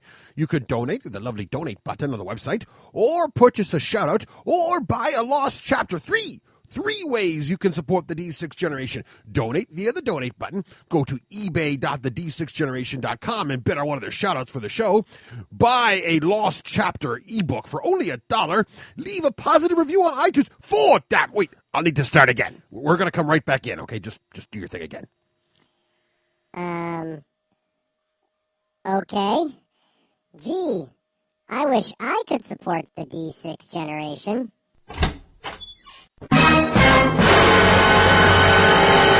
Anyone can support the D6 generation. Amongst our methods of support are these. Donate via that cute little donate button on the website. I love that so much. Bid on a shout-out via ebay.the-d6generation.com. Buy a lovely Lost Chapter for only $1. Leave a positive review on iTunes. Purchase some lovely D6G merchandise. Oh, the little merchandise button. Get some bling for your ka-ching. Visit our sponsors and let them know you've heard it here. They're out here on the D6 generation. Like our Facebook page over at facebook.the-d6generation.com. Follow us on Twitter at the D6 Generation. The D6 Generation. Supporting the show helps it grow. Or perhaps send a nice email to Craig's mother. She loves that sort of thing. You know, flowers are good for any occasion. Hey, and welcome back. With us, as you know by now, we have Cody and John, formerly from Game On. And guys, welcome back to the show. They're still on the air. Just for a while. You'll always be from Game On to me. Right. Oh. There will only be one Game On as far as I'm concerned. We're wedged comfortably in the third chair together. Yes. Yes. We should also mention that this is the first time we have actually defied physics and put two people in the exact same spatial place, and they're both wedged into the third chair. Right. Yeah. Next time, guys, just splurge for a fourth chair, okay? No, we wouldn't be able to call it the 3C anymore. That's the only problem. And it's not in the budget. Right. Stuff in New England's expensive, man. It is, man. True, yeah. It is, man. This cost of living up here is crazy. Right. So what we thought, we always get a lot of requests for, okay, you guys reviewed this game, but, does it have legs? Are you still playing it? What do you think? Have you revised your opinion at all? And so we thought, we've got Cody and John on, and they've reviewed a bunch of games, and we've reviewed a bunch of games, and believe me, there's not nearly as much overlap as I would have thought. And so we thought we would look at all of these different games, or as much as we can get to in a reasonable amount of time, and we'll talk about where we go with them, where have we been, and Russ, of course, went out and found every game we've been reviewed by either podcast for an entire year. 2010. A good year for games, apparently. Look at all these things. Apparently it was. It was 2010, so not even 2011. No, because that's too close. There's still hotness in 2011. Okay, so we're looking way back. Well, 2 years, yeah. We're going in the Wayback Machine. Right. Wait. Okay. Oh my. Indeed. So, Cody, John, would you guys like to take the lead on this? Yes. Maybe. Sure. Yeah. Okay. So, Russ was nice enough to put together all of these games that we reviewed in 2010 because, man, that's more work than I would have put in. Good job there, Russ. Nice job. Well, preparation. That's what they tell me. So the first one on our list from things that we reviewed in 2010 was actually Warhammer 40,000. Ooh, that was you guys getting deep into the miniature gaming realm there. Look at that. That's right. We live kind of more in the board game RPG world, and so we've been dipping multiple toes into the miniatures gaming waters, and so I was able to trade for a copy of the Assault on Black Reach set, and I basically just put all the models together. I didn't even glue them. I just kind of snapped them all together just so they would stay together, and we played just sort of an introductory game of that one, just the Orcs versus the Space Marines. Yeah, this was the second miniatures game we played. War Machine was the first, I guess, in that genre, not counting things like HeroScape, not half miniature games, but right. Yeah, it was. Has it had staying power? Are you guys still cranking out the Eldar and humans and Space Marines and all that good stuff? Oh, not at all. It's funny. Had this been the first game, and I speak for myself here, had we done 40K before we did War Machine, I probably would have stuck with 40K because I think I like it a little better. Okay. Craig will be happy to hear that. At the time we played, and I like War Machine just fine, but at the time we reviewed 40K, I had already had like a 35-point army for Khador, so I'm like, sure. well, wow. Yeah. You got to stick with one. So I like the dice system quite a bit, and I like the idea of rolling, buckets full of dice for, you have 20 orcs that are all attacking at once. That's a lot of fun. I think I like that more than the just 2 or 3 dice that you're rolling, and the more chess aspect of War Machine, but I just can't see myself painting that much. I mean, you guys are absolute masters of. The modeling section in achievements in gaming is always, my jaw drops open because I'm like, oh, I painted one guy, Yeah. Achievement. So I'm not sure if we would ever get into a game with that kind of scale. Yeah, I do like site rules from 40K though, as long as you're not playing with a total jerk, that's just going to nitpick you. Yeah. I like that real time kind of, bending down and seeing versus the bullcrap that comes from War Machine. Basically, no way, that's ridiculous. Yeah. There you go. All right, so they just covered 40K and War Machine. You did. You got 2 of them in one stone because you also reviewed War Machine in the same year. Did you know? Oh, so we did. Oh. You did. Cross that off the list. We are the models of efficiency in the future state. And I should point out that when I put this list together, it is not in any kind of chronological. In fact, it might actually be in reverse chronological order because I went to your blog backwards. So there you go. Worst of all possible situations. No, wait. We're going back in time. Remember, we're going backwards. Oh, that's right. So 40K, you liked it, but it didn't somehow get traction because you were already committed to War Machine. That seems fair. Now, are you still playing War Machine regularly? Not as regular as we would like, but it's still on our radar. It's like we still want to play, and we don't have the benefit of I guess we have the benefit of a strong local community, but we're just not really plugged into it. We have groups of folks that we play with, mainly board games, with some interest in miniatures games, but it's not like we're going down to the game store with all of our stuff, like you guys do on a regular basis. Gotcha. So that makes it a little bit more difficult to get into any kind of game like that. It does help a lot. Yeah, it really does. So the last game we reviewed in 2010, Craig, was Dystopian Wars. Which was fresh, actually, at the end of 2010. Off the presses. It had just come out. Are we still playing that? Hell yeah.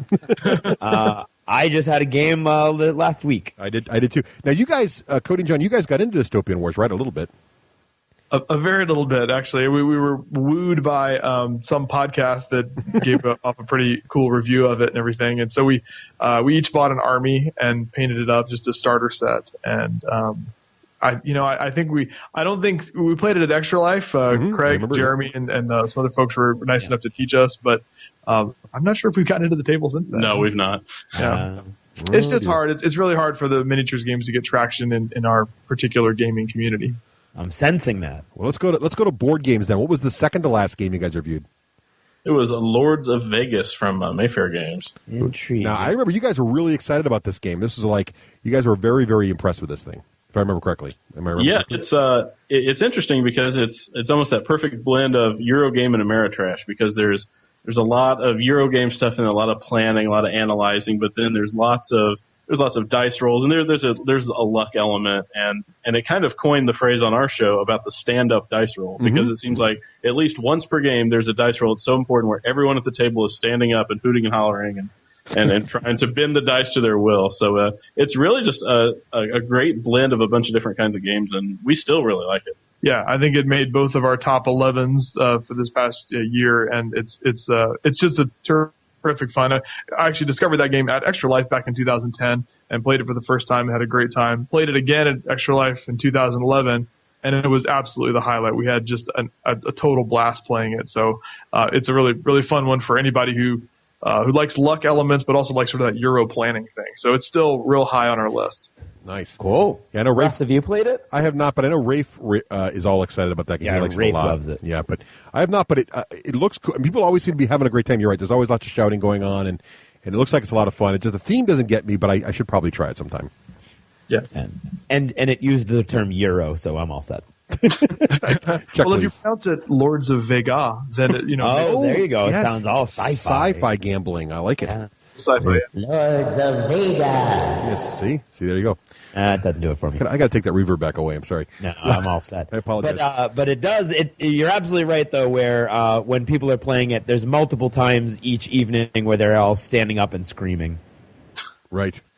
Now, our second to last game we reviewed, this order is kind of strange, I apologize, was Civilization, the board game from Fantasy Flight Games. Now, I really, really liked this game back then, and I still like it now. I just picked up the expansion for it about a month and a half ago, I guess, and I have played this game, I don't know, it seems like at least once a month since I've got a hold of it. We still play this game quite a bit, and until the recent unveiling of Eclipse, I would have said that if you asked most of the gamers on our group, they would tell you that their favorite 4X game is, in fact, Civilization. I don't know if Eclipse has eclipsed it, but it's still really, really nice, and especially if you want a more medieval / not sci-fi game, it still stands right up there at the top. What do you guys think of Civ? Have you played it a bit? Yeah, we've played it a few times. Yeah, I really like it. Yeah, John really likes it. It's okay for me. I would prefer another game that's on our list. We'll talk about later, Through the Ages, for my Civ building enjoyment. But I would say, especially with Eclipse, I would pick that 10 times out of 10 over Sid Meier's Civ. Yeah, and that one's still real fresh in our minds, Eclipse. But I think that one does beat out Civ if we're gonna go into what we would call Jones theory compliance. Right. We had to pick one, but I still really enjoy it. I like the way it was implemented. Have you guys tried the expansion for that one yet? I have. I do have. I just picked it up, and I really like it. It fixes one of the issues some folks have talked about on Board Game Geek and locally too. They think the econ victory is a little too easy, and that the culture victory is a little too hard. And in the expansion, they've added more options for econ coins beyond just trying to get them all to win, and that makes it more and more tempting not to go that route. And they've also made the new Great People system where you actually, instead of just having a random great person, you actually have named great people. So you get a great person token, you get a card that's actually, Bill Gates or somebody like that. And that really kicks it into overdrive and really throws the culture track way into the game more too. So it mixes it up a little bit, adds a little more elements for the computer game, and makes it a little more fun. I still really like the game a lot. Cool. For me, Civ was an extremely important game because it opened my eyes to the fact that I don't really like 4X games. There you go. Yeah, it's because that's clearly a good one because everybody loved it, and I was like, meh, it's okay. I'm with you, Craigie. Can I call you Craigie? Thank you. You sure can, especially when you're agreeing with me. Wow. Thanks. This is getting just a little too friendly.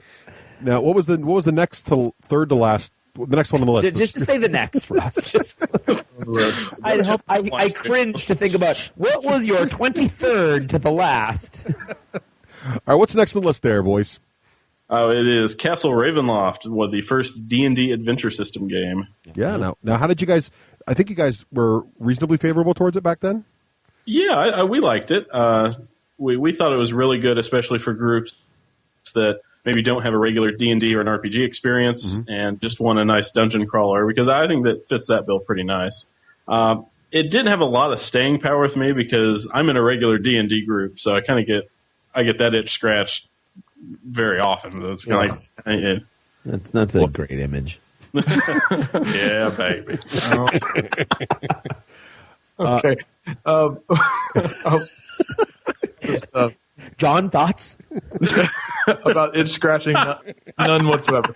I really enjoy this game a lot, and I found that it's fit a specific niche for my family, and that's playing with my 2 kids. And that it's simple enough that my 8-year-old totally understands the rules, and he can pretty much play the game without any problem. And even my 5-year-old, she she's able to roll the dice and kind of select an ability that she wants to use.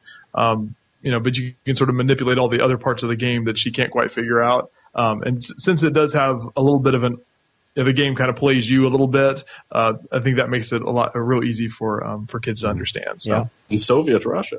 Yeah. I found the exact same thing, John. I love this game with my family. Both my daughters really enjoy it. And the other, I think I went on to purchase all 3 games. So I own a Chardalon and Drizzt, and I like them all. I think the later 2 games are better for quote-unquote gamer. They definitely, you can see how it's matured. There's more options. There's now competitive play. There's trader options and things like that in the new Drizzt game. A little more depth to the game. But for kids, the first one's still strong. It's the simplest of the bunch. There's less to manage. There's not as many monsters on the table. And I really enjoy Ravenloft for the family. It doesn't make it to the gamers table. They'd rather play the other 2, but it does make it to the table with the family. Yeah. I didn't particularly care for it when we reviewed it, and I played it a couple times after that to try to give it a chance when it got a little more evolved, and I didn't really care for it. Yeah. No. As far as dungeon crawls go, there's a lot of them that I'd rather do than that. So then I'm not sure what happened here, but we ended up reviewing... I think we lost a bet, didn't we? I ended up reviewing Agricola with Rafe. Wow. And, yeah, so... The less said, the better. Well, I did... Speaking of standing up and screaming, which is... Oh, yes. Right. So I did... I think you guys... have a special place in my heart for Agricola. I hate it that much. Yes. Does anyone on this esteemed panel enjoy Agricola? Anyone?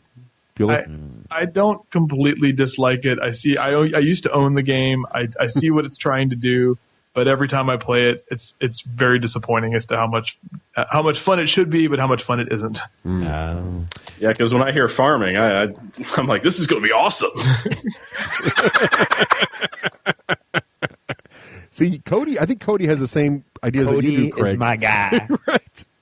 No, I can't tell you how many times we're sitting down and playing something or in some sort of group setting, and it's always, the part of Craig Gallant will be played by Cody this evening.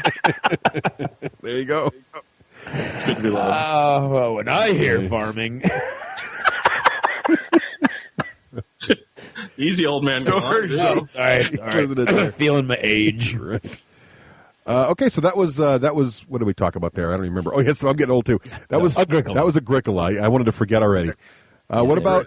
I'm not playing. I know Rafe still plays it. I think he's the only person I know that still plays it. But there was a huge sale at Myriad the other week, and he almost picked up Gates of Loyang just so he could have the trilogy.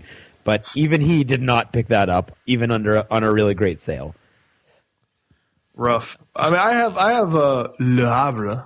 Le Havre. Do you like it? Le Havre. And Le Havre. It's I like that one, but it plays very differently. I mean, the main problem with the Agricola, I think, is just the constant fiddly. One sheep goes here, and then you have to add another fish here, and it's just too much moving stuff around. Here's the problem with Agricola: it's like you have 20 ways to lose, and the whole game is picking the 1 or 2 ways you don't want to lose, and so you'll do well in those categories and get just brutalized by the other 18. So. So at the risk of us ranting on Agricola for an hour, we should probably move along. Yeah. No hate, right? You guys are no hate. Right. We're going to go from... We were all very disappointed in Agricola. So let's move on from those pesky farmers to those pesky humans. Nicely done. What'd you guys think of that game? I know you guys talked about it. Yeah, I think our review of it was pretty positive as far as just being kind of a really light, fun, kind of cartoony dungeon crawl adventure, and I think we still feel that way. I think we ended up. I think we received a review copy of that. I think I ended up giving it away, but I still think it was a pretty solid little game. Yeah, it was kind of like a diet Descent. I mean, it was a tongue-in-cheek cartoon art, and it was fine. Cardboard standees. I would definitely play it again.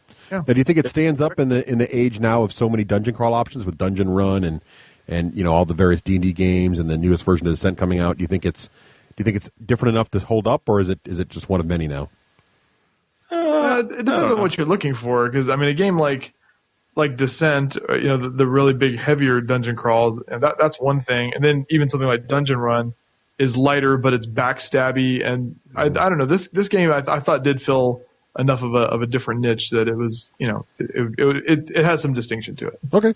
Okay. So it has its own little box in the Jones theory. Well, let's not get crazy, but get a cubby, a little cubby. It's a fine game. I would play it again. Yeah. Oh, okay. Gotcha. Not bringing it to the table, but if somebody else does, you'll give it a go. That's right. Now, one we both talked about this year, and I think we both of our podcasts thought very, very highly of this one, which was Founding Fathers. Yeah. I really, really like this game, but I have to admit I don't play it much now, although it was a hotness for a while. Do you guys still get Founding Fathers to the table? Do you still remember it fondly? We still, I think we both still really like it. I mean, we're both big American history buffs. Mm-hmm. We don't get to the table that often. I'm not really sure why. I know I'm really terrible at it, so I'm kind of selfish on it. I won't suggest it. I think it's the only downside to it is that the scoring and the way that you get points is a little bit non-intuitive. It's not just one of those things where if you win the vote, you get 15 points. If you lose points. It's this weird sort of dance between the people that are in the assembly room, and then they get moved to the committee room, and it's sometimes hard to figure out how to win. Yeah. But I think the flavor of it is exactly right up our alley. So I mean, it's still in my collection. I really enjoy it. Yeah, I really liked it, and it actually made it to the table just 2 weeks ago. But specifically, just for that scoring mechanism that you talked about. I looked at it. They were setting up. They're like, Craig, I want to play. And I was like, no. And I did want to play, and I knew that I would have fun, but my brain was just squelched from too many games in a row. And I ended up playing Dungeon Run for the first time, and I enjoyed myself immensely. So so I think it's still a great game, and I would play it if my brain was in the right place pretty much any time it went to the table. I like it still. Yeah, we should have like for primaries and presidential elections. We should all just break up Founding Fathers. It'd be kind of fun. There you go. Mr. Romney, the gentleman from Massachusetts. How does it feel to have a primary that matters, right? Wow. By the time it gets to Indiana, you got two guys in a chair. It's true. It matters, but we used to decide stuff. Not anymore. It's people watch us, but I'm not really sure we matter. And they ignore us. Right. So what about you guys did Heroes of Graxia? Now it's one of those. Was it Heroes one of the various deck building excitements going on there? Yes. Yes. Complete crap. Yeah, I think we kind of took one for the team on that one. I don't remember the review saying this is complete crap though. Was it? Did you say it was complete crap?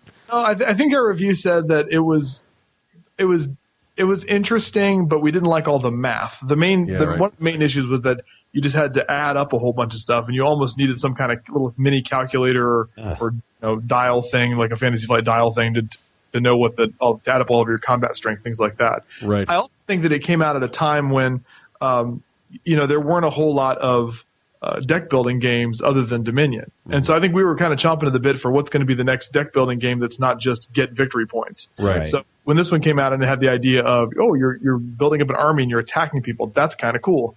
And the concept of it was kind of cool, but the execution, after we played it about 2 times, it's like, oh man, I don't even want to, my brain just doesn't want to do all this math anymore. Yeah, I think I played it once myself at Gen Con that year, and I think it's okay, but again, the math, and I think there's now a lot more mature other options for deck building. I actually really like Core Worlds. I don't know if you guys have played that yet, but the way that works is really, really slick. Yeah, that one sounds fun. Let's see. I have not played it, nor have I seen it played. There you go. Was it a deny? Do you have any denies on this list? Well, that one would be a deny for me. Yeah, that one's probably. This isn't our show, so I don't have to be as diplomatic. Oh wait, we do. It's coming up in just a few here. Okay, good. Well, let's make sure we don't let us miss the deny. Then we'll make sure we get that in there. All right. All right. Let's see. We did one. I know. I don't know if you guys have played this, but we really enjoy it. Craig, this is one of Craig's favorites. What is that one, Craig? Absolutely is. Hex XL is absolutely one of my favorites of all time. I still love it. It's there's been a huge call for it at TempleCon this weekend, so I'm really excited to get it to the table again. We gave it a big old thumbs up here, and I would give it a big old thumbs up now. I would play it right now with you guys if I could. In fact, one of my favorite gaming moments ever was playing this with you guys a couple years ago at the first Extra Life. Yeah, I know what you're talking about, and I can't say that I'm too excited about one of your favorite gaming moments involving me reaching for Cody's crotch. Well, it's more like the comedic moment that was made from that action, really. Right. My lawyer is. We're still working out this case, so You're not discuss it. Okay. No, we agree that Hexx is a great game. I ended up purchasing it. I want to say I think I got it at Extra Life this last year because I just enjoyed it so much. So it's a great one. Nice. Yeah, that is a classic, and it comes out all over and over again. It's a great game. Oh yeah, and it was also huge at our Adepticon board game night. Multiple copies going nonstop all night long. What about this one? I don't even remember listening to you guys talk about this one, so it must have made a big impression on me. But World Without End, what was that about? World Without End is sort of the sequel board game to the sequel to The Pillars of the Earth. Oh, yes, that's right. Although the mechanics of the game don't really have they're not similar at all. It's a very different sort of game. Pillars of the Earth is kind of a worker placement game. This game was World Without End is more of like a resource management game where you're taking resources and converting them into other things. You're trying to help rebuild this town. And it's got the same great art by Michael Menzel that was in Pillars of the Earth. And so it's got a really pretty board, and all the pieces are artwork on it is really great. I think when we reviewed it, we gave it a really pretty strong review as being a pretty nice Euro game. I found that in the times that I've played it since then, it's really lost a little bit of its shine. I think it ends up being, I think, a bit monotonous and not quite as much fun as some of the other Euros that I played. Yeah, I agree with John. This one was out of the gate. We really liked it, and then I've played it a few more times since then. And it's as far as Euros go, it's on the upper half for me, but it's just okay. Okay. Actually, I like Pillars of the Earth a lot. I just had it to the table a couple times over the last month, and I enjoyed it so much again. I was looking at the expansion, so I'm glad to hear it, or sad to hear, I guess, that it's not really as. Is it? So is Pillars a superior product over it? You think? I think so, but they're different games, so I mean, it's different mechanics. Yeah, it's a tough call for me. If you like Pillars of the Earth, I would give World Without End a shot. It's worth trying. Really, if you like Pillars of the Earth, have you ever played Stone Age? I have not. I would totally play that one. Okay. I would play Stone Age instead of I think Stone Age is even a better, much better worker placement game. I'm writing this down. Look at these tips I'm getting. Leather cup. That's awesome, guys. Don't ever quit. It That's comes awesome. with a leather cup. Yeah, dice in a leather cup. That's exciting. Right. That's awesome. That is exciting. All right. We like the bling. All right. Let's see. Oh, then we reviewed because we sort of have to, but it was also fun. Death Angel, which was the Space Hulk card game. Why did we have to? Because it's 40K related, and we don't let those things slip by. Really? Oh, okay. Because you love it so much. I love the theme and I love the history. That's true. That's true. You're very careful to make sure that's always out there. Right. So I picked up Death Angel at Gen Con that year and then brought it back, and I really enjoyed it. I think it captured the theme of 40K, or not 40K so much, but of Space Hulk very nicely in a card game. There's a little bit of fiddly elements to it, and I think that fiddly bits are what keep me from getting at the table more often. I have it there as a filler game, but I just, for some reason, don't play it very often, although I would never sell it. I really enjoyed playing it. Have you guys played Death Angel at all? Has it ever made to the table at your place? It was one of my impulse purchases at Gen Con that year. And didn't like it. Another withering stare from Cody. Uh-oh. But I played it. I think I played it once. I played the demo at Gen Con. That was enough for me to buy it, but it was just an impulse purchase. I think I'm finding that I like cooperative games less and less the more that I play them. So they just seem too much like big puzzles rather than actual games, and I don't like puzzles. I think I'm starting to get with you on that. I think I like the trader element in there a little bit. If I get a trader element in there, like Battlestar or Shadows over Camelot, for some reason, that doesn't feel as much of a pure co-op game as some of the other ones, maybe. I don't know. Yeah, there's that uncertainty. Yeah, I agree. Yeah, I liked it, but I haven't played it since. Yeah, no one asked me to bring it out, so I don't know what that means. Like it that much. Yeah. But it's in my collection. I got it there. And then you guys did Teach You. Yes. We did. Okay, enough said. Moving on. Did you like Teach You? What was the scope of that? No, Teach You is a great ladder climbing partnership game. It really it's a newer game, meaning in like the last 10 years or so. But it's a game that is it plays like a classic card game. And if you are a fan of like Midwesterners here in Indiana, we're fans of euchre. A lot of folks. Not all of us. No, but it's the Midwest, and for folks who like games like that, I mean, it's Teach You is one of the best. I think, and I won't speak for Cody. You can chime in, but I think that for me, this game may have been supplanted by Haggis, which really is a 2 to 3 player ladder climbing game. It's got some similarities to it, and I think I like that one a little bit better than Teach You. But if you can get 4 players together, Teach You is probably better.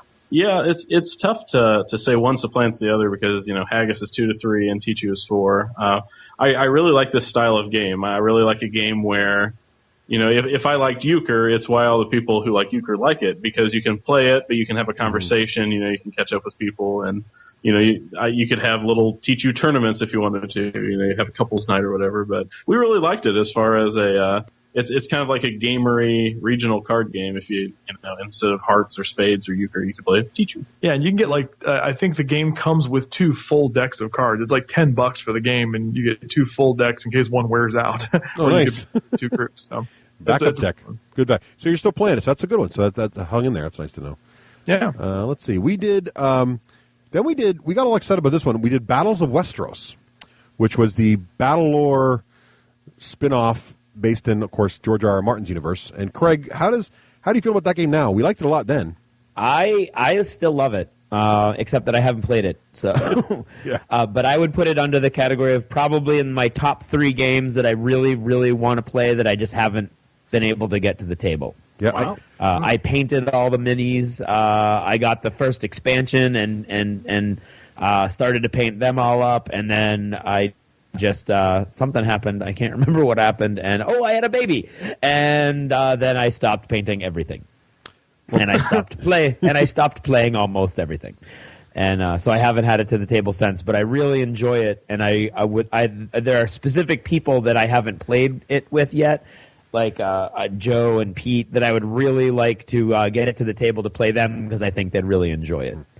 So I have it. I own it. Nope. I didn't buy any more of the expansions because the expansions never did what I wanted them to do. Mm-hmm. And when we reviewed it, we said, the expansions could totally open up and you'd have new games and you'd have new forces completely. And instead, they just kept doing ally things. Yeah, that's lame. Which to me is not. It's really a lame idea for the expansions when you could have totally brought in the new houses and new all kinds of new cool stuff. But I really enjoy the game. There's nothing I don't like about it, and I would like to get it to the table again sometime soon. Well, but last time I played it was with a gentleman named Cody Jones at Extra Life when Cody was down. He came down to my house. We played it at his request. And Cody, I don't remember you really being that enamored by it, though. No, I wanted to give it another shot. We had played it a few times way back when we reviewed it, and I had not read any of the Song of Ice and Fire books, and now I've read them all, and I'm like, well, maybe that'll change my opinion of the game. Not so. Not so. I feel like I'm coming across as this big curmudgeon, I hate this game. And no, don't worry. That's what I felt about myself. Craig's got that covered. Don't worry, Cody. You're looking fine. I thought it was all right. The thing that bugged me the most, and it's such a trivial thing, was having to switch the banners after every single turn. Oh, yeah. Having to switch them all over. That's what killed it for you. Really? It was just a stupid little fiddly thing. Okay. And the flags always came out, and you cursed the Lannisters. And Yeah, I like it. I want to get it to the table more, but I for some reason, what's funny about that is I still look at I still keep buying more Battle Lore stuff. I haven't bought a single expansion for Westeros. I still keep buying more Battle Lore stuff, and I want to play Battle Lore more. I don't know what it is. You know why? Why? Because the expansions for Battle Lore are like whole armies. Yeah, you're right. They're adding now. They're whole armies. You're adding a whole new force, and they didn't do that. I don't know why they did that with the Westeros. But I understand exactly what you're saying, Russ. But I'm on the exact opposite side. I remember Battle Lore, and I don't really care for it. I think Battles of Westeros for me fixed a bunch of the stuff that I didn't like about Battle Lore. Right. But there's enough room in the world for you and me. We should probably sing a song at this point. There we go. Let's not move on. We're running out of time. Right. So one of the ones you guys reviewed, I think we reviewed this also, although I'm not sure. Yes, we did. Dungeon Lords. You mentioned earlier about any that might have been a deny for us. Uh-oh, really? Right. Yeah, I think that this one was one of the biggest disappointments that we played in 2010. That's right. I remember that now. I remember you guys. Actually, I remember yelling at my iPod when you were reviewing this one because I really like Dungeon Lords, but I think it's because, Cody, if I remember correctly, you didn't like the fact that it was sort of an Ameritrash theme wrapped with Euro wrappings, right? Yeah, it was a total bait and switch. I mean, because you had the theme is just fantastic. Where you're the Dungeon Lords, you're designing this dungeon for heroes to come in and get destroyed in, and you have minions and you're hiring them out. I mean, that is great. That's fantastic. And the art was beautiful. And then you played this just really clunky game where you basically made like a dozen decisions the whole game, and that was kind of it. And then the game just played itself. Yeah, and I sort of felt like they took the fun of, you're a leader of a dungeon, you're trying to manage all this stuff, and just made it seem like, you're a manager of people and stuff. Like it's like the game should have come with a calculator and a copy of Excel, because it was about that much fun. So yeah, I could see that. It should have been called Dungeon Manager. Yeah, exactly. It could be. It's interesting because our local group, it comes back out pretty frequently. About once every quarter, someone gets excited about it. We break it out. We play like 2 or 3 games, and then it goes away. It's just a very unique experience. But I see exactly what you're saying. I mean, the combat system is very much puzzle solving. But I don't know. I like it. I like the theme. I like Vlad's stuff, but it's very fiddly. And it's funny because the new Mage Knight of his, a lot of people like that. It's too fiddly for me. I'm not really caring for that game much. But for some reason, Dungeon Lords is just the right balance of theme and fiddliness that I forgive the fact that it's that way for me. But I don't know. I guess your mileage may vary. I mean, I agree with you there. And it's funny that Cody and I, the number one game on both of our lists is Through the Ages, which is a Vlad game, which is, I think a lot of people would say, an extremely fiddly game. And, so I can't really explain. I think, though, that because of that Euro-ish theme for that game, it makes up for the fact that, I mean, you aren't expecting something Ameritrashy. You know that you're playing this kind of fiddly Euro game, and you get what you play for, I guess. And but with Dungeon Lords, it felt like a total bait and switch. Right. Which kind of probably makes sense about why I think I like it. Because I can say, it's like a Euro game that I like, except that it's not really a Euro game. So. There you go. I haven't played it. I think I played it once, and I haven't played it since, and I wouldn't rush to play it again, but I think I like it. Probably because I only have to make 12 decisions, right? There you go, right. It's less. And then the rest of it just kind of, it's like a Euro game that plays itself, so I can get my cred without actually having to play a Euro game. There you go. Nice. Except that now that you two have exposed it for the fraud that it is, now there's not so much cred. I like available. it. You guys are coming down on one of my favorite wacky games. I like that one a lot.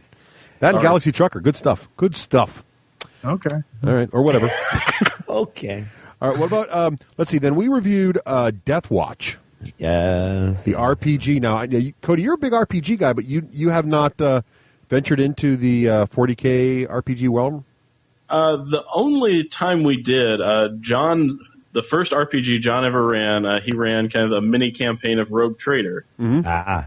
And neither of us really know much about the 40K universe. It interests me to no end. Like I said, back with 40K, had I played that first, I'd totally be playing that now. And I kind of rock the whole setting, but we've never really played that much in the RPG setting. But Death Watch is one that I have like the free RPG demo, the free RPG Day little demo book of it, and it looks cool as heck. But I don't think I could run it or have someone run it here that would know enough to really make the setting shine. Yeah, I think the problem is that because we didn't know that, I know that me as a GM for Rogue Trader, everything devolved to Star Trek.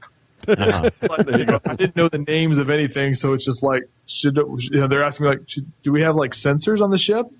Sure. You want to do a sensor sweep? Yeah, that's I don't know. What So the astropath didn't even know. I didn't even know what he was supposed to do because I didn't know what he was supposed to do either. That does make it a little more difficult. Just reroute power to the forward deflector dish and send out a tachyon burst. It'll be fine. There you go. Exactly. Now Craig, next time you run a Death Watch one shot, I fly out just for that because I experience it. It looks really cool. Yeah, that's what I would say. I would say that there's almost if you read the entire rule book of Rogue Trader, you may pick up enough to. But I mean, that's like a 400-page book that you would have to read. If you don't already know a lot about the 40K universe, then any of those role-playing games, any of the 40K role-play is going to be a huge challenge, both to run and even to get really the full appreciation and enjoyment out of. But yeah, next time I run one, if you guys are available, I'd love to have you along because they can be a lot of fun. I think I still like it a lot. We played it at Gen Con. Haven't played it since. Because Savage Worlds has sort of taken over our RPG time. More about that later. Or before. No, it'll be later. Okay. And the time warps, they mess with my head. But no, I enjoy it a lot. And coincidentally, the only 40... Now, this is how much my life has changed since we reviewed it. Now it's the only 40K RPG that I haven't written for. So that's exciting for me. Look at that. That's pretty exciting. Let's see. Then was... well, here you go. Through the Ages. I hear, rumor has it, you guys like that game. It's okay. Yeah, no, it's all right. No, we really do like that game. It's sort of I think I've had it for a couple of years now, and it's one of those daunting games that's it's very Vladaschvadl in the way that it's presented. That you've got the basic game, and then the simple game, and then the slightly more advanced game, and then the total game, and then the full game. And he's got like all these ways of getting in, dipping your toe into the pool there. And so games that are like that, I don't particularly usually like that kind of a learning curve because it's rare for me to get any game to the table 3 times in a row, over the course of a month. That almost never happens. So it took an actual concerted effort on mine and Cody's part to sit down and say, listen, we're going to totally learn how to play this, and we're going to play the full game. And we just found that it was very, very rewarding, and everything in that game just makes so much sense.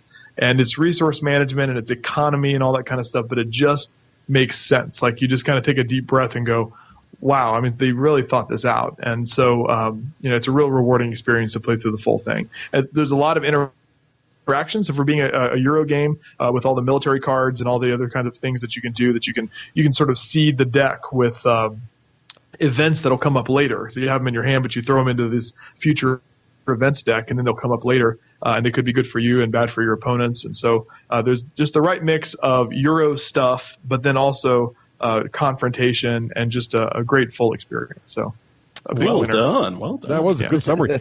I played it. Nice. I played it with you guys. Actually, we did a online version of the game, right, with Jeff Engelstein.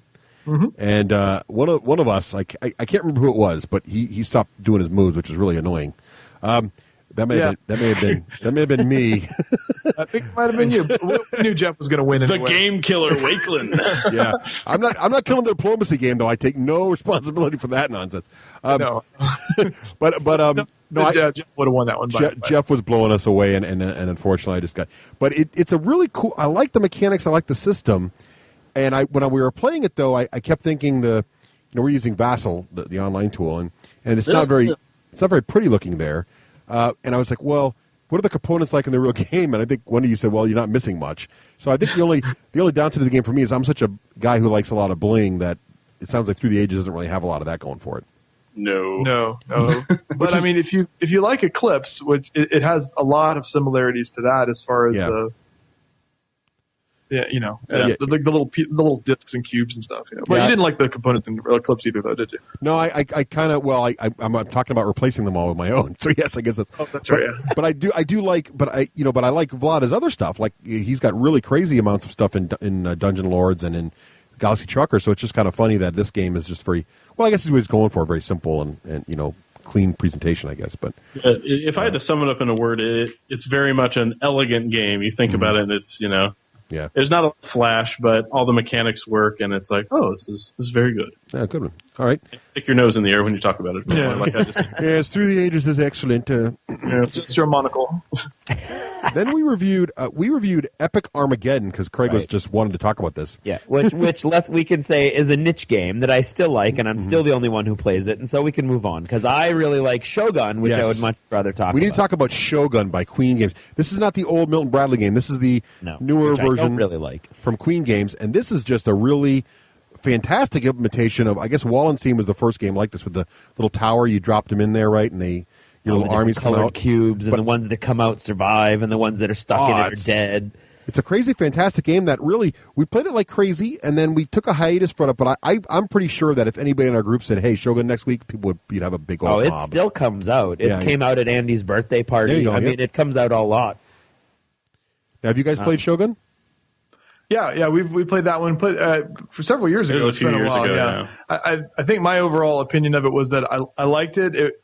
That was almost kind of a bait and switch too. It's like that one was really because that really is a Euro resource management game that's trying to walk and talk like a sort of pseudo. Except they go inside the little tower. Damn it! See, that tower's totally Ameritrash. Though, come on, the little cubes falling down. But the problem is that you only are throwing cubes in there once or twice. You have all those other things that you're planning out, and it's like get rice and move your guys, but it's really only a couple of times when battles actually ever happen. So I felt like I spent the whole time just moving stuff around, and then one or two times I get to throw stuff in the tower, woo, but it really wasn't.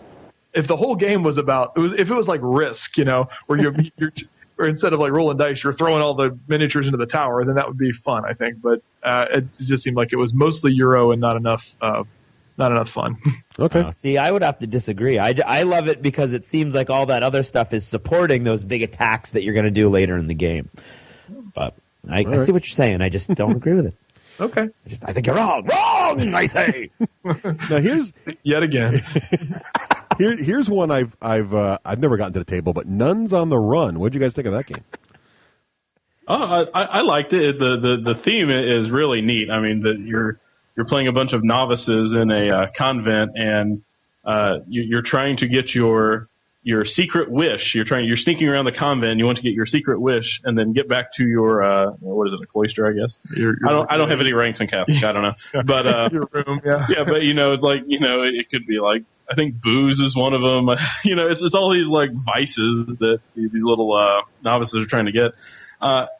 So you have a certain amount of players are the novices, and they're sneaking around, and then one or two of the players are like the Mother Superior and the abbess and the prioress, and so they're trying to catch the novices. But the kind of neat / annoying thing is that all of the movement for the novices are secret, and so you have to write down where you're going. There's all like hundreds of little spaces on the board, and they're all numbered, and so you determine what speed you're going, and that determines, kind of how hard it is for you to be detected. Yeah, like the faster you go, the louder you are. Right. And so it's all done in secret, which is cool, but there are some issues with determining line of sight, and you also have the fact that if someone messes up on their secret movement, then it can kind of break the game, because if you figure out later, towards the end game, it's like, oh, I messed up on turn 4, and that kind of screwed me over the whole time. It's like, pack it in. It's a good idea, and I'm a sucker for theme, and it really has a charming theme. Charming's probably. So do you guys still play it a lot? No. Okay, but it's out there. It's a neat one. So so we're running out of time, so let's do two more. Let's see. What was the next one on our list? We actually slide down a little bit. It's okay, Craig. Why don't you pick the next one and I do? We did War Machine, which has already been covered. We did Warhammer Fantasy Roleplay because Rafe wanted to, and none of us had played. None of us had played, and we haven't played since. Right. Did you like it? We haven't. I've never played it. I played it with Rafe. Rafe thought it was like the second coming of RPGs there for a bit. I thought it was too fiddly because you have all these symbols in the dice you got to figure out. Yeah, I know the dice are weird. And it was like high level Descent, because when you get to the end of Descent in like a campaign, you're spending 15 minutes trying to figure out how to spend your surges. It sort of felt like that. I was constantly trying to figure out what my dice meant, and I guess with enough plays you get better at it. But I just felt it a little clunky. Gotcha. So Dungeon Lords has already been covered. So really, we've only looking at Catacombs and Horus Heresy. And I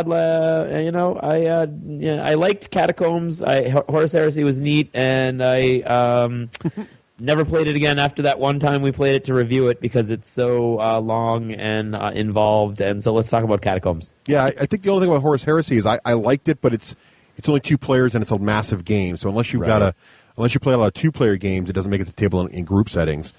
Yeah. Catacombs, I really enjoyed. That's the one where the little dexterity one where you flick and you're sort of a dungeon crawler, but you're flicking discs. Yeah. One of the first one of those I've seen. I think that the newer one. What's the sci-fi one, Cody? The new one. Ascending Empires. I think Ascending Empires would totally Jones theory that one to death because Ascending Empires is really very cleverly done.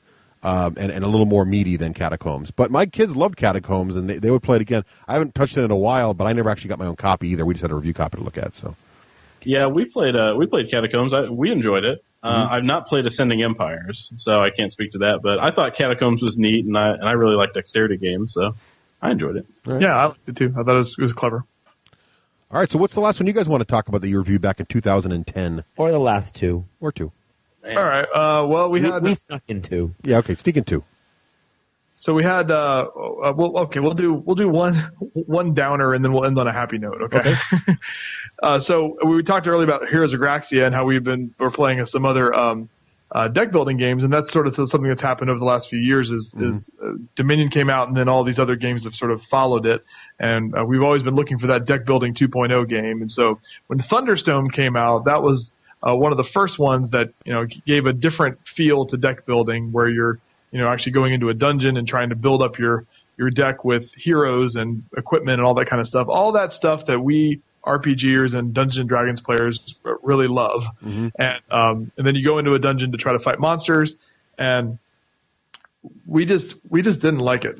I'm sorry. Let's go back. I thought it was okay. Uh-huh. Did not like it. It is probably my least favorite game of all time. Wow. I had very high expectations for it. Not unrealistic, but I had high expectations for it, and I hated it. And when about 6 months or so ago, when they came out with, what was it, Dragonspire, yeah. Kind of to reboot it and give it a fresh face. I gave it due diligence, and I tried it again, and I hated it just as much. Yeah, we took a second look at it, and really, it's very rare for Mr. Gray Cloud over there to convert Captain Sunshine me to but this is one of those cases where he actually convinced me that I think I started out liking the game, and the more I played it, the less and less I've liked it. Just because I felt like it was a very mechanical sort of a thing, like where you're putting down your cards and you're seeing whether did I do it or not, and did I beat the monster or didn't I, and it just kind of played itself at that point. So that was kind of a down. Hated it. Okay. Have you guys played Thunderstone? I played it once, and I kind of was where Cody was. I just for some reason I couldn't put my finger on it. It just didn't capture what I was hoping it would capture. And I'm not a really deck building guy anyway, so without having the theme I really wanted working in the way I was expecting it just didn't do anything for me. Yeah.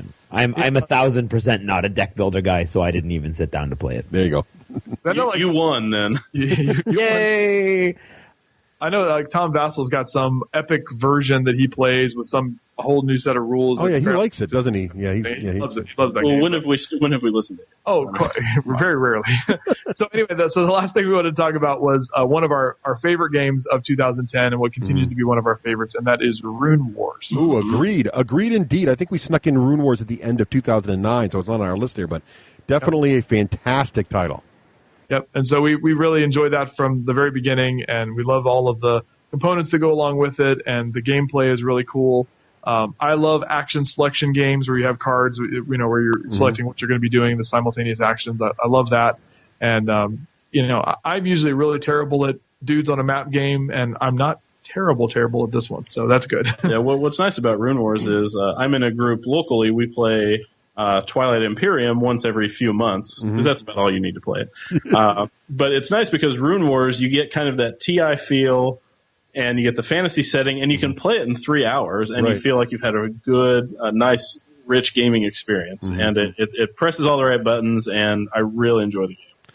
Completely agree. This game makes it to table with us about every other month. Someone breaks it out, and we have a friend who's got his all painted up. It looks fantastic. Yeah, and so his is the go-to copy. But yeah, I have a copy as well. A little bit of work. Jeez. Yeah, a little bit. Yeah, it was crazy. And they broke it out just to the same day I said no to Founding Fathers. Actually, I said no to Rune Wars for the same reason. Very complex, but I love it, and I would like to play it again soon. Good. So that is where we stand on most of. We missed like two each of the we could do games. this. Tomb, still hate it. Malifaux, love it, but it's complicated and I don't play it anymore. And Sea of Blood, we really can't go there. Okay, fair enough. Nice. Wow. Well, we'll do a quick rundown of All what right, we good, missed. Alien Frontiers, really like it. Awesome. Oh, yeah, awesome, yeah. Mystery Express, I liked it, but no one I played it with liked it. I'm the same way, Cody. We got to play that game together. I'm the same way. Pretty good. I still own it. All right, I own a copy. I have a copy. Yeah. Valdora, it's a Euro pick up and deliver game. Yeah, I like it. It's pretty fun. Yep, still like that one. Tobago. That's a good game. family- That's a good game, yeah. Yeah, it's a cool game. And Campaign Manager 2008, a very timely game that I'm not sure we'll get to the table much Yeah, I anymore. was going to say, is it timeless? Is that a timeless game? And Claustrophobia, cool, but the theme could be off-putting to some. Yes. There you go. Hellrod and all that. Yeah. Yeah, I played it once. I liked it. Yeah, it was a good game. Yeah, good Yeah. game. There you have it. That's where they are now. There you go. That ought to give you a little idea of what we're playing and where some of these games went.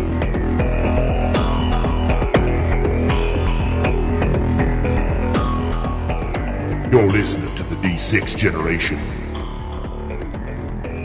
Born to game.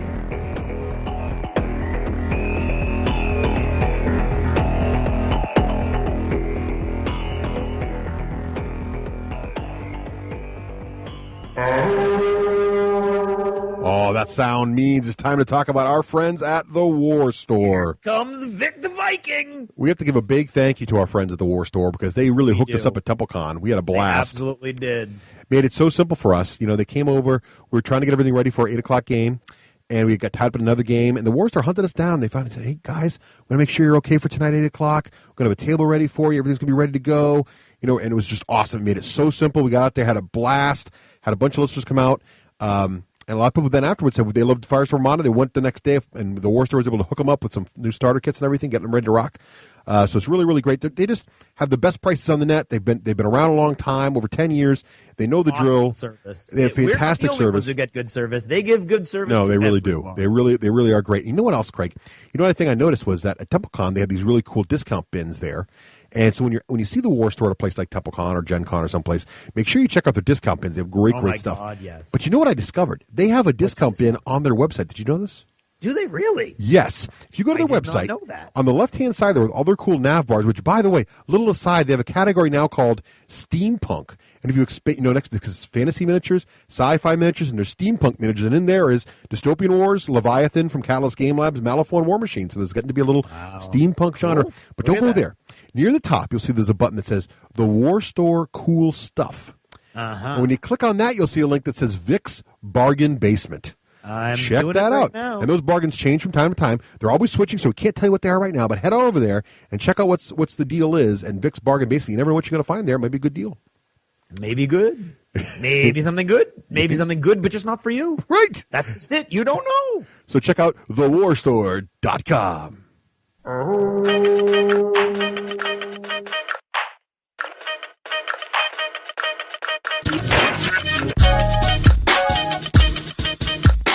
I'm Rave Hollywood Granger, and this is the Hollywood Minute. Today's Hollywood shout-out is Robotech Battles. New scenarios added with more coming. Download the rules right now at robotechbattles.blogspot.com. P.S. Artists wanted. Welcome to WKRJG. All right, so I'd like to welcome you all to another Hollywood Minute here on the D6 Generation podcast. Get some exciting stuff to talk to you about. Got a lot going on. I've got some exciting, fun times were had at TempleCon. Got to have a great breakfast with Norbert, our friend from the podcasting community. He's been with us for a long time, and he's moving off to London. Got to spend some quality time with him. I wanted to have a throwdown with he and I, Cador versus the world, but that never happened. And let's see what else is going on. The Hollywood GPS is cranking along, booking some guests to add to our show. So far we've got 2 shows up on the interwebs and iTunes, which has been fun. Also have an opportunity to be part of the Lone Wolf Development Realm Works beta.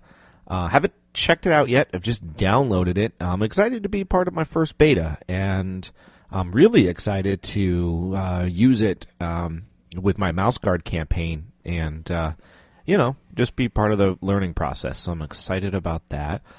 Got to play a nice Euro called Belfort, and that was really fun. I really like Belfort. Belfort reminds me like it falls into the category of Colonia or Kingsburg. Different mechanics, but sort of that light Euro. Also got in a nice, solid game of Agricola. I actually got 2 games in Agricola. Played one, and then we played another one after some new people had a chance to learn it. And got to play it with all the Anna meeples and whatnot, and had a blast with that. And now I want to talk to you about the Super Bowl. That's right, sports. The Super Bowl. The Patriots versus the Giants. Because much like Craig's Do You Ever Notice, I noticed something about the talk after the Super Bowl. Now, for those of you that aren't up on American football or aren't into sports, I'm a Patriots fan, and that's because I live here in New England. So I pretty much follow the football team that I live in. So when I lived in Geneseo, New York for 5 to 6 years, I was a Bills fan. Actually got to watch the Bills go to a couple Super Bowls and lose them. And when I grew up down in New York State, I was a Jets fan. My dad was a Giants fan, of course, but I preferred the Jets. Back then I didn't know crap about football, so I picked the Jets because I liked green. But, they still have a soft place in my heart, both the Jets and the Bills. But, yeah, now I'm a Patriots fan, and I do watch football, and I enjoy it. And so I thought this past Super Bowl with the Giants was just fantastic. Number one, it was fun to do some smack talk with my old college roommate who's a Giants fan. I've always thought Eli Manning is a good quarterback, and, I don't think they give him enough props because maybe he doesn't come across as polished as some other quarterbacks do, including Tom Brady. And I really thought the Patriots were going to win the Super Bowl. I bet Shifty $100 they would. And I just thought this time there's no way they were going to let the Giants win a second time. But as I was watching the game, I just couldn't believe how great a game it was. I mean, both teams played very well. I thought they were evenly matched. It was just so entertaining. I mean, how many Super Bowls have we seen, circa 5 years ago that were just blowouts? And so I did a thing where I went to bed. I wasn't sad. I wasn't sad that the Patriots lost. I felt the better team won, and the Giants receivers got it done where our team didn't. Now, I've been a Wes Welker fan since he stepped onto the field, and I've always watched Wes Welker because he's a little guy, and I'm a little guy, and I always like to see the little guy succeed. And, of course, now they got a bunch of little guys. They got Danny Woodhead, and so what happened, for those of you that might not have seen the Super Bowl, is towards the end of the game, there was a drive. Brady throws the ball to Wes Welker, and Wes Welker drops it. Now, Wes Welker never drops balls. Now, it wasn't exactly an easy one. Wes Welker was looking over his right shoulder, I believed, and the ball was thrown to his left shoulder, so he had to do a little bit of a spin move to catch it. But Wes always pops up with those balls, and after the game, he blames himself for losing the game, and I thought to myself, you didn't lose the game. What about the play that happened 100 plays ago? Maybe that was the play that no one even saw, which was a lineman who blew his block or something, and maybe that lost the game. And I did not feel that he lost the game. I feel like the game was just lost. I mean, when you play heads-up games, people lose, just like we do in our sports game. I think sometimes we think if we just had a better list, if I just was a better commander, if I played the Germans instead of the U.S., if I, remembered strikers' feet or whatever. But, sometimes you can play your best game and you're still going to lose. You're still going to be beat. And so I got kind of irritated by, the talk radio. I never listened to sports radio, but for some reason I felt like hearing what people would say. And, sure enough, there were a lot of radio DJs that were blaming Wes Welker, saying that's why he's paid the big bucks, he's got to catch that ball, blah, blah, blah. Deion Branch dropped one after that, and it was like, guys, sometimes you just lose. And so it just struck me again is, imagine if we were, how many times do we say, if I didn't roll a 1 in that situation when my Terminators were deep striking, I would have won. Well, maybe, but even so, you're going to lose. In a game where there's a winner or a loser, I can almost guarantee one thing. There's going to be a loser. Yeah. I know there's a tie, but come on, who really feels good after a tie? So, I don't know. It just struck me that I thought we gamers at game conventions could go on and on and on and on and on and on about our games and stuff like that. But, man, they were talking about Wes Welker dropping the ball all day long on sports radio. Every sports radio talked about the same thing, and the doofus callers that call in would all talk about the same thing, and then there'd be people that would defend him, and I don't know. I felt good. I thought it was a good Super Bowl, and it just reminded me when we're playing miniature games that no matter how good you think your list is, doesn't mean you're going to win. You know, stuff's going to happen in the fog of war. Your dice aren't going to do what they're supposed to do, and it's the same with sports. So, hey, maybe we miniature gamers and we sports players, we sports fans really have something in common. And so, hey, my hat's off to all you Giants fans out there. That was a good Super Bowl, and I really enjoyed watching it. Let's see what else is going on. Oh, yeah, if you want to follow what's going on, you can catch me on jimmydjango.com. I do post the different show uploads there, as well as we are on iTunes now. Check it out at the Hollywood GPS. And you can email me at hd@jimmydjango.com or the D6G on Twitter. See you in 2.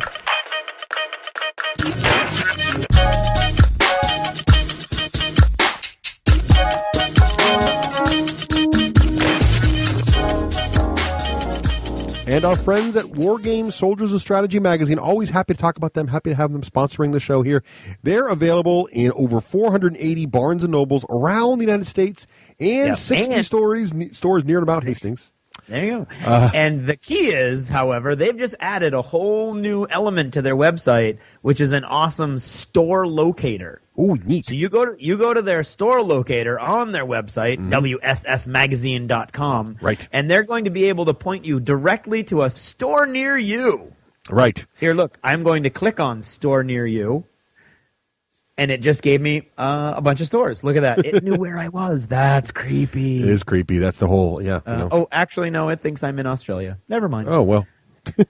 Oh, there we go. Turn off your... Anyway, the latest issue of War Games Soldiers of Strategy magazine is issue number 58, which features the theme Napoleon versus Austria. Yeah. Not to be confused with... Awesome. Now, you know your historical war game, and when you hit Napoleon... Right. I read that quickly, and I thought it said Australia, and I was like, well, that would be pretty impressive if Napoleon could have got to Australia. Clearly, it's that would have been awesome. History. Right. Oh, by the way, with just a few easy keystrokes, I now know that I can get War Game Soldiers and Strategy only 4.1 miles away. There you go. Yeah. What's also really cool about the magazine, they always have this great theme, great photographs of the miniatures. That's really what impresses me the most, is the way they shoot the photography of these guys is really, really top-notch. Very, very impressive. What I also like, though, is, did you see this, Craig? Let's say you're a guy like me and there's certain parts of history you really want to see. They just did a thing. They've reduced the back catalog of all their issues before issue 54 is now much, much cheaper. So if you've been looking for the older issues, check out their website and check for those as well. Yeah, absolutely. And if you want to save their website has all kinds of cool little articles in it, too, just like, that are keen for the historical war gamer. Right. And if you want to save even more money, D6G listeners have a special code. Put in D6G for the coupon code when you're ordering anything from their website, and you'll get 15% off in addition to everything else you're doing there. So definitely check that out at WSSmagazine.com. This is Total Fangirl. Regular Jane most days, total fangirl when the moment strikes. Han shot first. Starbuck is a guy. And Lestat, now there's a vampire.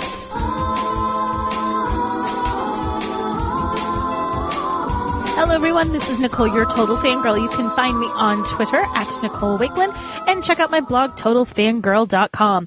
This week's shout out is to at Ohio Hammer. Listen closely, boys, and repeat after me. Ethereal, ethereal. Subsequent, subsequent. Scythed, scythed. Practice and repeat. This week I'm going to talk about what I did last weekend. We took the kids to see a movie. Yeah, whatever. But wasn't just any movie. We went to see Star Wars The Phantom Menace in 3D. Now, if you've listened to me talk about things before in the show, you know how I feel about 3D. 3D should be stabbed in the eye and forever put out of its misery. I don't like it. It started a long time ago with a scary experience watching Jaws 3D and just was carried on with the experience of going to see the blue disaster that was Avatar. I do not like 3D. The problem I had with this was it was Star Wars. Star Wars. How can I not go see a Star Wars movie on the big screen? And the second problem was my kids hadn't seen The Phantom Menace. They hadn't seen it either on, DVD at our home or on the big screen. They hadn't had the experience of seeing lightsabers and all that kind of good stuff. So I was really torn. I asked the kids and I said, what do you think? Do you want to see it? And their first question was, well, is it scary? And I thought, well, Darth Maul's kind of scary, but no, it's not scary. I'm like, okay. And I said, you play Lego Star Wars. You get it, and you should know what it's all about. So, yeah, they were on board, despite the fact that they don't like 3D either. So we piled into the car, headed to our local movie theater, spent something like $50 on tickets to get the four of us into the theater, and we sat and watched Star Wars The Phantom Menace in 3D. And I had the most open of minds humanly possible, because Star Wars is my most beloved franchise, and I wanted to love it. I wanted to walk away and say, oh my gosh, this has single-handedly changed my entire opinion about 3D movie making. I will now go see everything in 3D. 3D is awesome. So did I walk away saying that? Not so much. It's been a long time since I've seen The Phantom Menace, and there's parts that I love and parts that I hate. I hate Jar Jar Binks. I hate him to death. I feel the way about him that I do about 3D. I want him to just go away. But, this movie has some really, really good bits in it. The pod race, that's kind of awesome. The duel at the end, including the music, is just unbelievable. That might be one of my favorite scenes from any Star Wars movie ever. So I really wanted to love this, and I was excited to see the bits that I like. And I gotta say, the 3D, I tried to get past it, but it did detract from the movie for me. I wanted to just take my glasses off and be able to just look at the screen and immerse myself in the whole Star Wars world without worrying about the 3D-ness of it all. With that slightly odd, kind of barely there blur that you see where your eye figures out that it thinks it's seeing something in 3D, but maybe it's not, and it's just not quite right. It's like that uncanny valley when they animate things. There's a point where things don't look right, and 3D always looks this way to me. So we sat there and I watched it, and yeah, I did try taking off the glasses just in case it wasn't bad enough that I couldn't watch it, but no, most definitely 3D, you need to keep those glasses on. And I was a little disappointed. I wanted to go to see Star Wars on the big screen. What I really didn't want to see was Star Wars on the big screen in 3D. We'll go see them all, mostly so that my kids can see the movies and so that I can see if the 3D-ness of it gets better or worse as things go along. And despite all that, despite my hating Jar Jar Binks, despite my hating 3D, I have to wholeheartedly recommend you go see it. Even just to see it again in the theaters, especially if your kids didn't see it the first go round and they're old enough to see it now, take them to experience that whole opening, the music, the drama of the whole thing on the big screen, but don't so much worry about the 3D.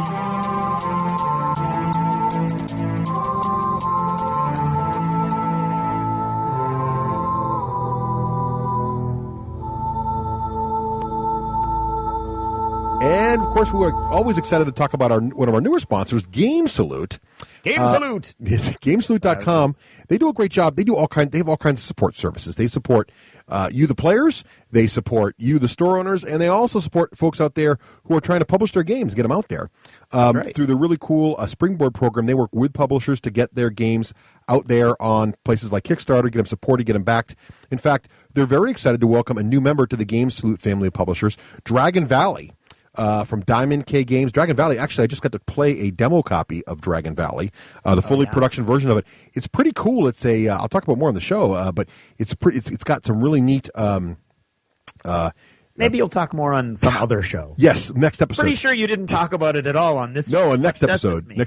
Tower defense. It's really cool. It's got a little tower defense mechanic in there. All right. But you still got knights and dragons and orcs, so it's all good. It's absolutely. All good. And that is GameSalute.com. Oh, you missed it.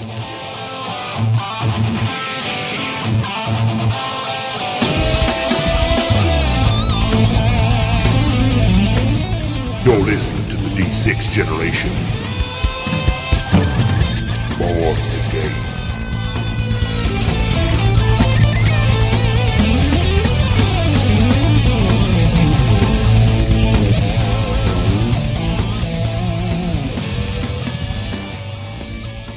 Hi, welcome back, and now we're going to be talking about Savage Worlds, and we're going to be talking with Cody and John from Game On. We're still here. Well, thanks for having us. They're still here. How you guys doing tonight? Good God. Can you imagine doing that for 8 hours a day? I know, right? And how things are looking out on Route 1, Joe? Well, it looks like we still got some traffic going on here.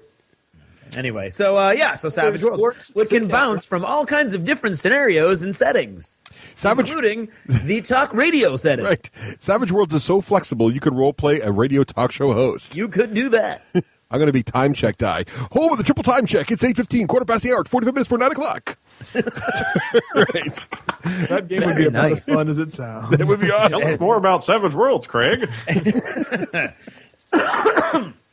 Well, sorry, after you die. He just rolled a 1 on his game show host voice. I did. So we have our friend Ian has been a big fan of Savage Worlds, although I don't think he got anything to the table yet until now. And so he's been kind of like asking us to play for a while, and the stars aligned, and we started with his. Look, I'm rolling. It was a 1. With his Deadlands game, which was a lot of fun, and I had a blast with it. It reminds me a lot of the Serenity system, which is probably why I enjoyed it so much. And so we thought that we'd do a review, and it sort of coincided with having John and Cody on. And we know you guys have mentioned it on your show. Have you both played the system? Yes. So there you go.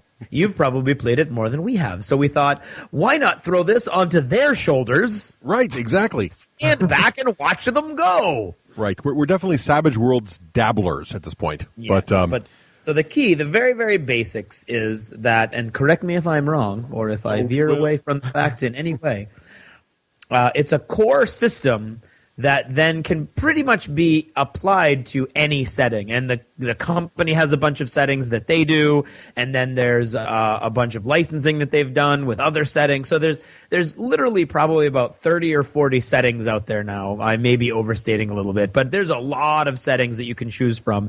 And then there's generic settings. So there's a fantasy that right out of the very, very beginning book, you can do like a Dungeons and Dragons sort of theme, or you can do sort of like a Starship Troopers type theme. I mean, you can really apply it to a bunch of different basic settings, which is what I really enjoy. What I think is cool about it, too, is if you look at the settings that are official settings from, you'll see that they're all sort of this pulpy steampunk sci-fi, like 1930s sci-fi sort of thing. So no matter what the setting is, they sort of have that pulpy steampunk look. Do you think that's fair, Cody? They kind of keep that little feel the whole way through. Yeah, I would say the setting that it's weakest in would actually be straight up pulp, which it's funny because they used to market the book. It looked like an old kind of a field guide, like the Explorer's edition that came out a few years ago.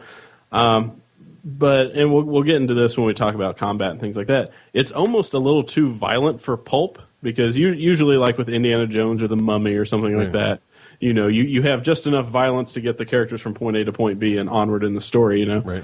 It's like you have to use a couple house rules or variant rules, like heroes never die, to make sure that the characters aren't just blown away right away. It's like that's the only thing where I would prefer something like a Hollow Earth Expedition when it comes to pure pulp role playing. But you guys are right; it handles a lot of settings right out of the book, the core book. You can play everything you mentioned and even more, and you don't even have to buy another setting book if you don't want to. Yeah, just to give you an example, I've played in 3 different Savage Worlds settings, and one is the Deadlands setting that we're going to be talking about in a little bit here. But then Cody actually also ran a Hollow Earth Expedition game that we ran for several sessions that he then converted into Savage Worlds just to try the same setting and the same characters, but in that system. So we did that, and then he also at a convention, Cody ran a game called Ex-Presidents, which was sort of it's like X-Men, but with ex-presidents, but as superheroes, right? Yeah, it's based off the old Saturday Night Live cartoon skit where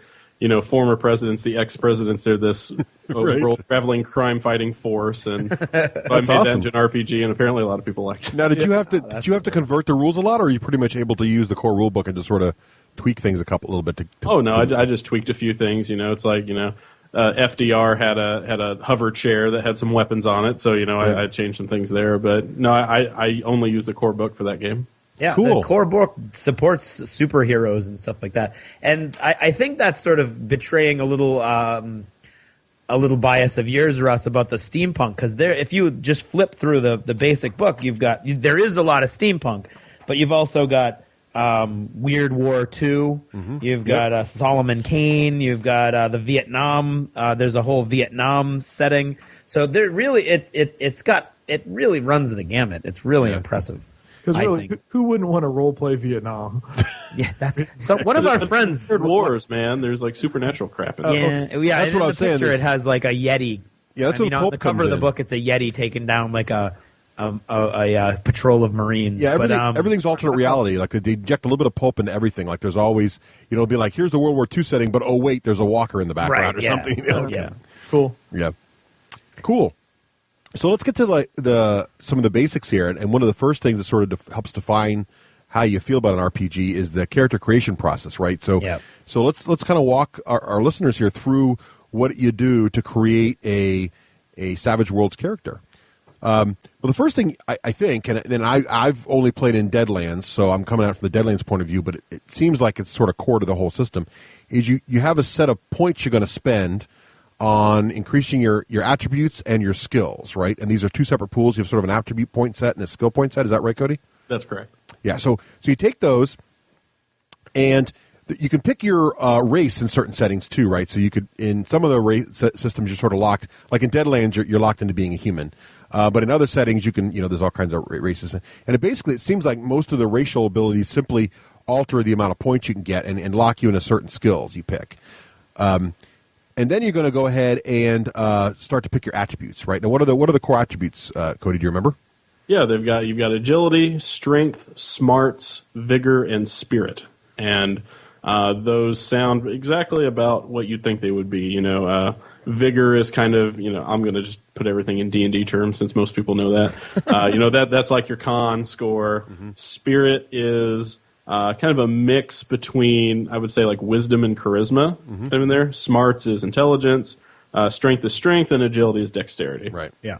Yeah, and so when you're creating the character, you won't have an ability score so much. Like I have a score of 7. It's not like that. You have a die type as your score. Everything starts at a D4 with D12 being the highest die you can get.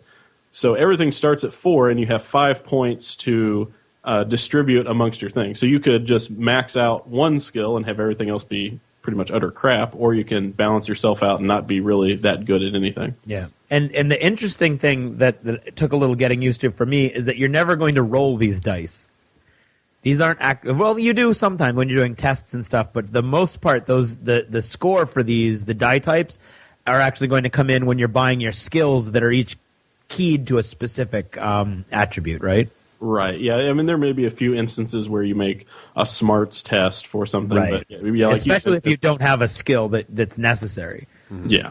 Right. But yeah, like you said, most things are linked to skills. So when you go into skills, it's a lot like abilities where you have. I think the default skill list is maybe like around a dozen to 15 various skills, and they're all linked to different attributes. Right. So like rock climbing might be an agility one, and then you might have that kind of thing, right? Right, and the cost for each skill is actually keyed. Like it costs 1 point to bring it up per die type until you get to the die type of that attribute that it's keyed to, and then it costs a double to get it beyond that die type. So basically, if you're going to have a big, strong hand-to-hand fighter, you want your strength to be up there because your skills are going to cost less. Your strong strength hand-to-hand skills will cost less if your strength is up there. Whereas what I ran into was I kind of have like a mixed guy, and I need some spirit and I need some strength. And what happened was I put most of my points towards strength, which means then buying my spirit skills cost me a lot more. So there's a lot of neat interaction, and it's interesting when you're doing it on on the Hero Lab from Lone Wolf Development, because it kind of does it all for you. And then when all of a sudden you can't use that, you're like, oh geez, and you're trying to figure out what all the interactions are.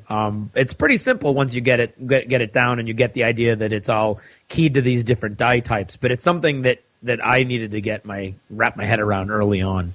Yeah, this is one where if you where I like Hero Lab for Pathfinder and things like that, but for Savage Worlds, I think, especially your first play, you get a lot out of just sitting down with character sheet and pen and paper and working it out, because every time I've guided people through character creation, you kind of see that aha moment when they're picking skills, right. and it's exactly like you described, Craig. They're like, I need to, right. And then there's a lot of erasing going on. Exactly. Oh, I can't just boost my strength all the way, because then I'm just going to be like I pick things up and put them down. Right. Well, the other complexity that comes in here, right? So there's we should talk about the other things you can pick, because while you're picking your attributes, you have to be thinking about skills.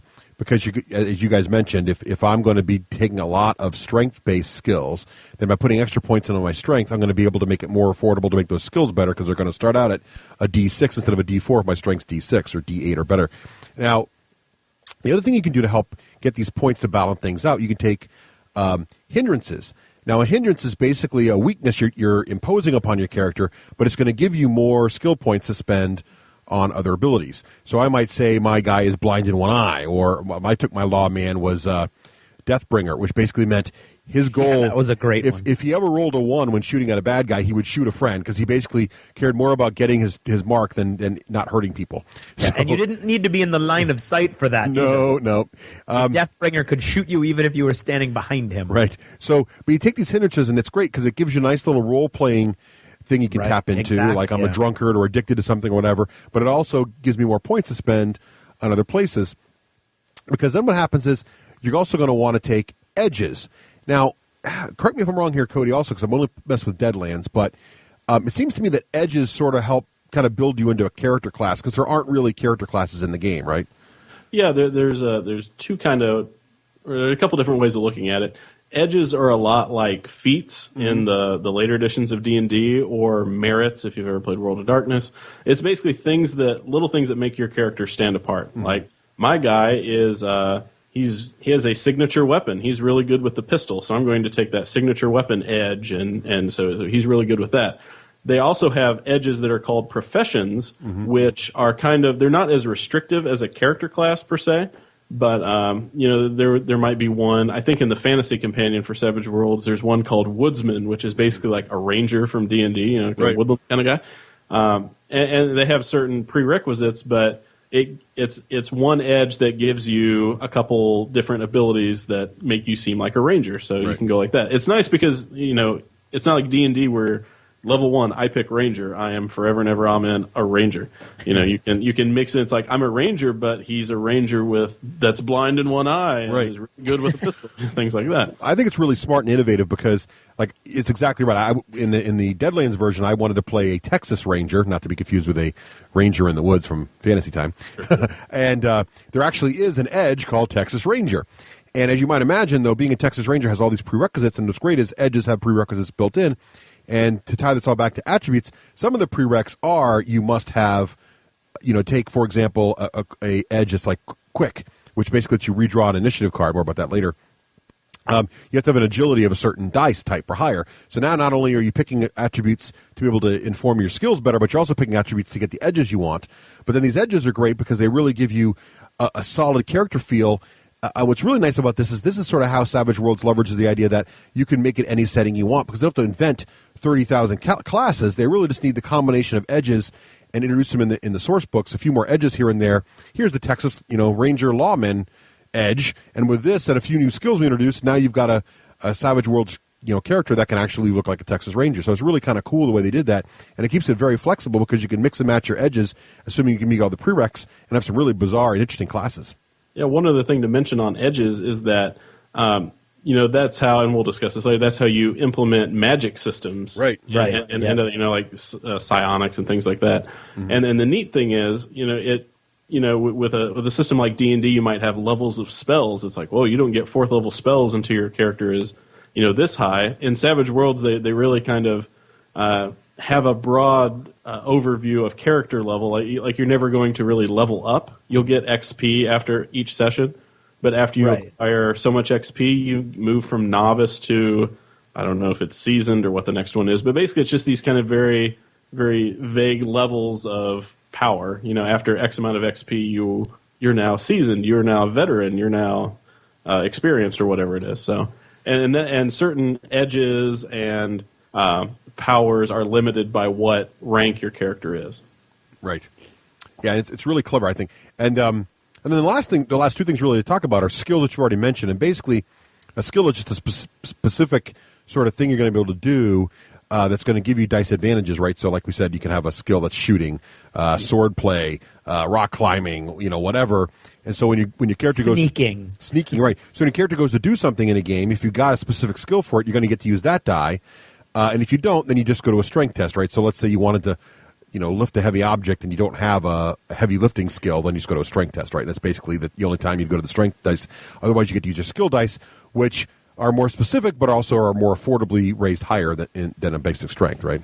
Yeah, well, the skills are more generic. They keep it down to, like I said, 12 to 15. Right. So I want to say there's like an athletics or just a general fighting. It's pretty much if you know. I forget if there's like a melee skill for. I think it may just be fighting, but they're pretty much like you don't have to take shooting pistols and shooting rifles. It's pretty much if you have shooting, you can shoot all things reasonably well, right? Right. And and if you don't have those abilities, then you revert back to the attribute, but you do so. I believe it's like a D4 -2, or you do it a -2, something like that. I mean, it's really bad. Yeah, you do I think it's a D4 and it's a -2. Mm-hmm. Yep. And then the last core mechanic of character creation really is what Cody was talking about earlier, is the arcane stuff. And you only get arcanes, which are basically just more skills, really, in the end, right? But you don't get them unless you take either an edge. It's usually an edge, right, Cody, to get that arcane stuff, like arcane knowledge or technical knowledge or something like that. And arcane is really just a fancy way to be able to represent both magic and technology in these game systems. Yeah, above normal stuff. Right, or just really abstract stuff. Yeah, they're called arcane backgrounds. It's an edge you take, and it unlocks things like magic or miracles or weird science or something like that. And it not only gives you a new skill, like if you pick arcane magic, you would gain a skill that would be spell casting. It also gives you access to, you can cast spells, and we'll probably talk about that more later. Right. But it's a lot like D&D or anything else. It's special attacks, special defenses, special other things you can do. Right, and it's such a cool framework because you can do anything that you could possibly imagine. Like in our system, we have, or in our posse, in our Deadlands game, we had 3 different arcane characters. We had a huckster, which in Deadlands, they're awesome. They're like magic users, but their power derives from these contests of will with evil spirits that are quite often done with like hands of poker during play. And then we had a weird scientist, Rafe, who, he, again, with the same basic situation, but his stuff, rather than these magic and throwing cards around and being all gambit, he had all these weird gadgets and contraptions that were basically allowing him to leverage what would be the magical abilities. But for him, it's all coming from these gadgets that he has to do. And then there was my character who had the advanced martial arts arcane ability where I could focus my chi and actually deflect bullets that were coming towards me. And I was really, really fast to the point where I kind of looked like flying, crouching tiger, hidden dragon flying on wires, kind of, but not yet because I wasn't high enough. Didn't have enough experience to get the flight yet. But I mean, there's all kinds of really cool stuff. 3 totally different characters, totally different backgrounds. They felt different. They looked different. They played different in the game. But the basic mechanics behind each character were the same. Yeah, and that's the beauty of the power system, is that it's a thing they call trappings. You don't need a different spell for a fire bolt, an ice bolt, just an energy bolt. Right. They just have a spell called bolt, and you as a player can determine. With your GM, it's like, oh, my guy is he's a pyromancer mage, so all his bolts are going to be fire, and then they have some rules for determining if the trapping gives like an extra point of damage or has some burn effect. Right. But it's all up to the player and the GM. They give you the basic framework. You know, they don't need to make all of these different spells. They keep it as tight as possible and then let you use your imagination and determine what the bolt is. Yeah, and that bolt could even be a laser gun that's in cowboy times, right? So, sure. You know, that's exactly what Rafe had. So he was basically casting spells, but really, you know, in the fluff-wise, he was pulling out a laser gun and shooting it, which made it different than our pistols, because our pistols were very mundane, while he had these fancy sort of magic effects from his gun. He had like a plasma pistol, and we had two guys with bolt. One was a huckster who was whipping cards, and these energized cards were flying around killing people. Sometimes in a very spectacular way. And then you had Rafe with his plasma pistol that was, you know, like just disintegrating stuff left and right. Like I said, like totally different characters. It looked different, it played different, but used the exact same system and framework of skill sets to pull it off. So that's character creation. John, what do you think of character creation in Savage Worlds? I enjoy it quite a bit. I really like sort of the. It's not exactly a point buy system, but it's sort of like that, where you're spending things to be able to increase those die types. And I always like systems like that because it feels like you actually have more control of what's going on. Right. More than just the roll 3d6 and drop your one, re-roll your ones and that kind of stuff. But so I really feel like I have a lot more control over what I'm creating, and so there's just enough granularity in Savage Worlds, I think, to be able to create a really rich character without it being too granular to be confusing. Nice. Yeah, exactly right. And it feels like I felt like I could do anything, and even just playing Deadlands. Looking at the system, the underlying system, I could quickly realize why you could really build anything you wanted with this system. It's really pretty ingenious and not overwhelming at the same time. I like the fact that you can crack open the book and start character creation, and then in 15, 20 minutes be reasonably ready for play. Yeah. Right, yeah. It's very cool. I mean, to kind of tie into the ex-president's game we were playing, which I'll probably talk about a few more times because it was one of the most played, and I give Cody all the credit because he came up with some great ideas. But each of the different ex-presidents had sort of a different. It was like a special weapon or something like that. Like Abraham Lincoln had a hat. The top hat that he could pull magical things out of. Oh, nice. I thought he was going to do an odd jobs thing, just throw it. That'd have been awesome. And Bill Clinton had an exploding cigar. Yes. But all of those things, I mean, that's very funny and clever things. But they actually fit into the mechanics of the game, and with all of these different skills and arcane things and things like that, so that it really made a lot of sense. Neat. So let's talk a little bit about the mechanics so everybody can understand how this all comes together during gameplay. So I guess let's start with the simplest thing, which is a skill test, right? So your character's going along, and you've got the shooting skill. Well, let's not get to combat yet. Let's just say the character's going along, and he's got the bribery skill or something similar, and he's getting ready to try to bribe someone or convince someone of something. So how does a skill test work, Cody? In most cases, the target number that you're looking to get is a 4. Mm-hmm. Usually, unless it's an opposed test or something in combat, it will always be a 4.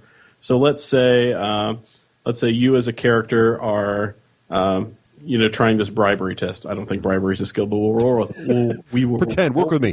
That's the new supplement for blackmail and spies. Yeah, there you go. So let's say you had bribery at a D8. Okay. So you will take a D8, and you'll also take a D6. Now, to go off the path for a second, Savage Worlds separates all PCs and NPCs into 2 different classes. You have wild cards, which are they're kind of like your stars of the show. Basically, all of the player characters are wild cards, and the big bad NPCs are wild cards. Mm-hmm. They get full benefits of... Like the bosses. Yeah, like the bosses. There you go.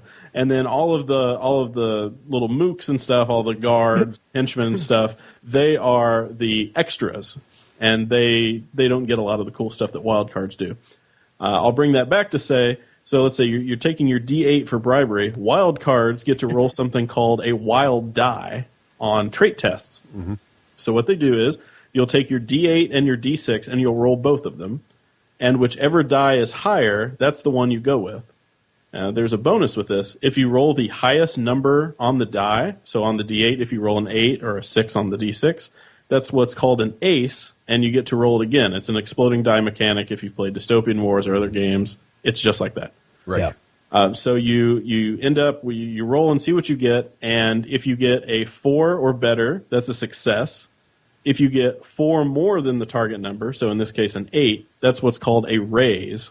That's a success with a raise. And usually there's some benefit to getting it. You might really bribe him well, or if you cast a spell and you hit with a raise, you might do extra damage. Usually a lot of good stuff comes with that. Mm-hmm. Yep. Need to tie back in again to that ex-president's game. Last time. One of the things in that game was that the ex-presidents had to go to Alaska to visit Sarah Palin. And at the time when they went there, there was a wolf hunt going on by helicopter. The Wasilla wolf hunt. The Wasilla wolf hunt. And so they had to get in a helicopter and try to shoot a wolf. Nice. And so we were one of the characters had to roll to shoot this wolf. Teddy Roosevelt. Oh, Teddy Roosevelt had to roll to shoot the wolf. Yeah. And I think that the die exploded 3 or 4 times. I think the final score was like a 30. It was like a 30. Wow. 30. Nice. And so Cody then had to fumble. He didn't fumble. He did it very well, but he very quickly had to figure out, well, geez, what does a 30 mean? And right. I think he said that he shot the wolf directly through the center of its eye. Yeah, I love the system specifically for what you just said. You get those big cinematic moments where if your die explodes, and it keeps exploding as long as it rolls the highest number on the die. Right. That happened to us several times in the Deadlands games that we've been playing. Also, you get these really amazing cinematic moments. Caveat: if the game master or the marshal in the case of Deadlands or whatever is good at thinking on their feet and describing stuff, and it can get really rewarding. This is not one of those game systems where you're going to roll on the D100 table and then just read what happens. You really need to be creative to really leverage all this cool stuff. This is one of the big love-hate things, at least with people that I've played. Most people really like it, but there are some people that really hate it because combat can be very swingy because of that. Yeah, like you can go from full health to all the way down. If you get a really bad set of rolls against you, I think it's cool as heck. But just saying, there are some people that really don't like the swinginess of it. Oh yeah, right. Because you're right, Craig. In a story setting mode, where trying to bribe someone or something, I love it because it does show, wow, you really bribed that guy very, very well. Whereas if you just got a 4, you'd be like, well, he barely got by it. And then so the GM can really elaborate, but he's got to kind of be on his feet and think about it. Yeah. Whereas in combat, there are direct results for, getting a raise. We do more damage, and so as Cody's saying, it could quickly, if someone gets really lucky or unlucky, depending if the bad guys are doing it to you, you can really get hammered, pretty hard. But I like it. I think it adds a lot of, the exploding dice really gets those, as you guys have said in your show, those stand-up moments where everybody's just like, oh my God, you see what he just did? There's a whole crazy amount of nonsense going on, which is good fun. As a combat character, I had a couple of those moments where when that die roll, I mean, it really, and again, you have to have that game, the game master who's going to be able to interpret these die rolls. I liked it a lot because a 4 is not that hard to get. Right. So you got a D6 always if you're a player character, and then you've got your skill die, which for most of them, as long as you're keeping to your strengths, is going to be at least a 6. And so you've got 2 chances to get a 4+. So it's not one of those things where it's like, oh crap, I'm going to conk my head as I try to get into the helicopter because I'm an idiot, kind of thing. Like, use your skill test because you're gonna figure out the seatbelt sort of thing. You're probably going to succeed with most of these things. It's just a question of the level of success. And when you fail, it's usually very like, that's not good. See, I think if you compare that to a game like Warhammer Fantasy Roleplay, I think that that game has the same sort of idea in that with all those dice pools, it's trying to create this. It gives the game master a lot of options to be able to tell a really good story.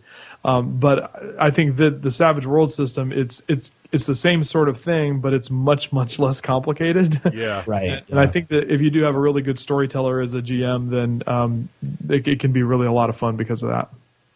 So let's talk about the specifics of combat. So basically, the core of combat is really just taking those skill tests, but there's a little more going. Oh, before we get there though, so there's this concept, and we use poker chips, but Cody, what are you supposed to use in the what do they call the term where there's you draw out of a bag and you have a couple things you can spend to back up your dice rolls? Are those called bennies?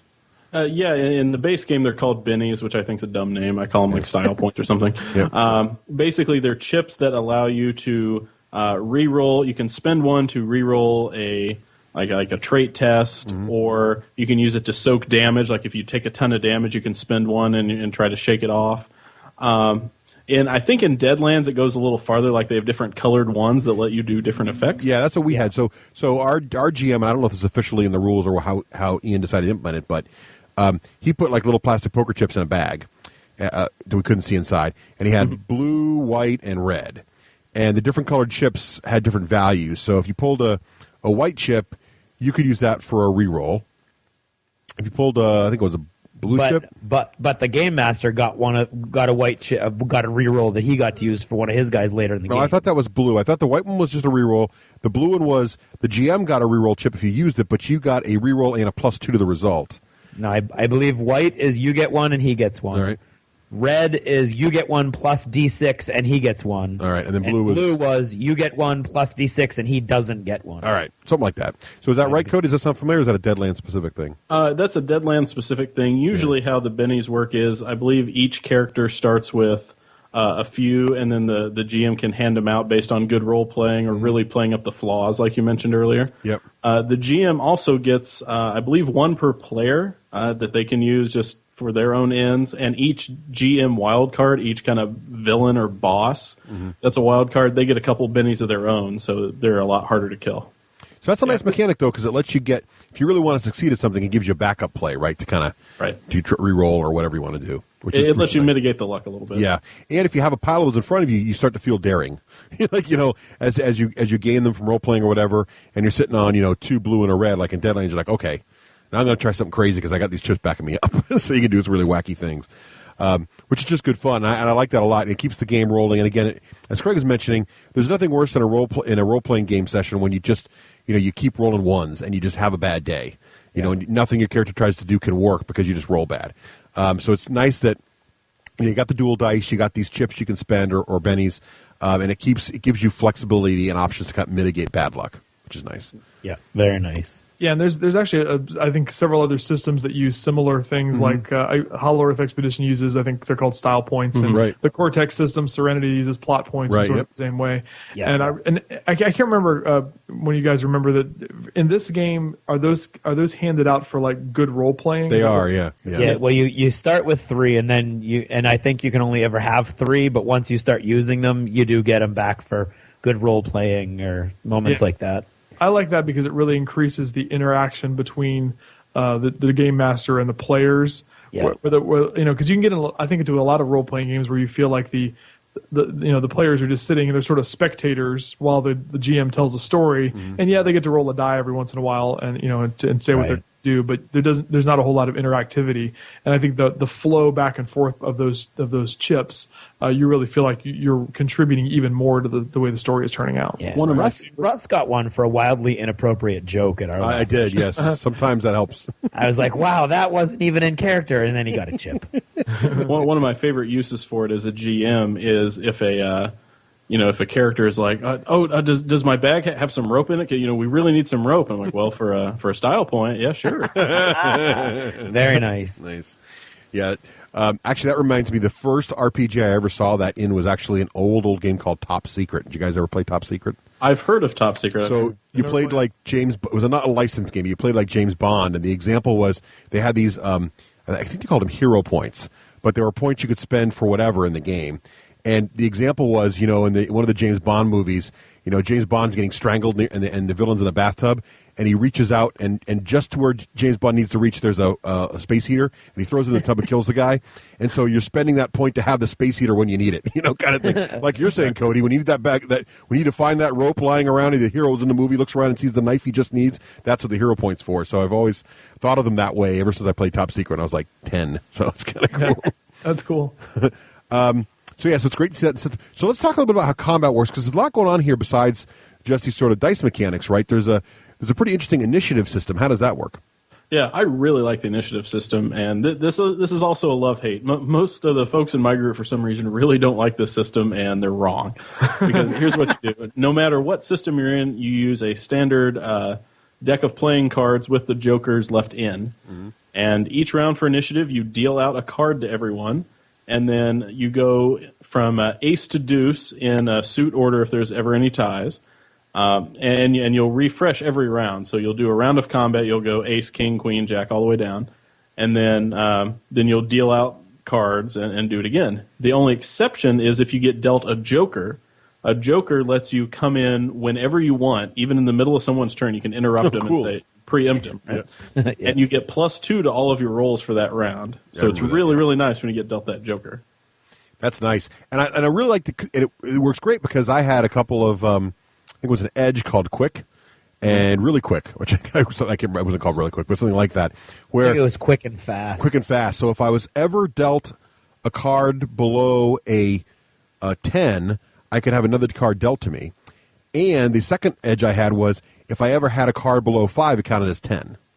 Or vice versa. I can't remember. It was 5. Anyway, so it was really cool because I was basically always acting pretty early on. So it was a really neat sort of simple mechanic. I liked the cards. It was easy to remember. And it was very fast and easy to remember the order of play. We'd have to write, we play D&D, we'd write the initiative order on the board, right, on a grease board or whatever, and try to write down what everybody's turn is. And it's great with the cards. You're just like, oh, who's got the ace? Okay, who's got the king? Who's got the queen? Just write down the list. What's a grease board?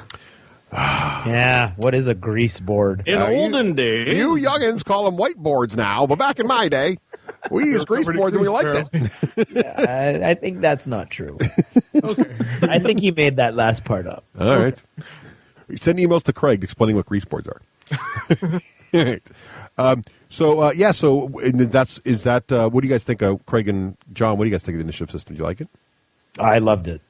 Yeah. It's a lot like Gut Shot. Right. Pretty much. So then, and how does shooting work? Or combat's pretty straightforward, right? You're just going to use the skill that matches the weapon system you're trying to do. And there's a few modifiers in there, right? Yeah. The basic idea is that you can always do a basic move for free. There's a statistic called pace.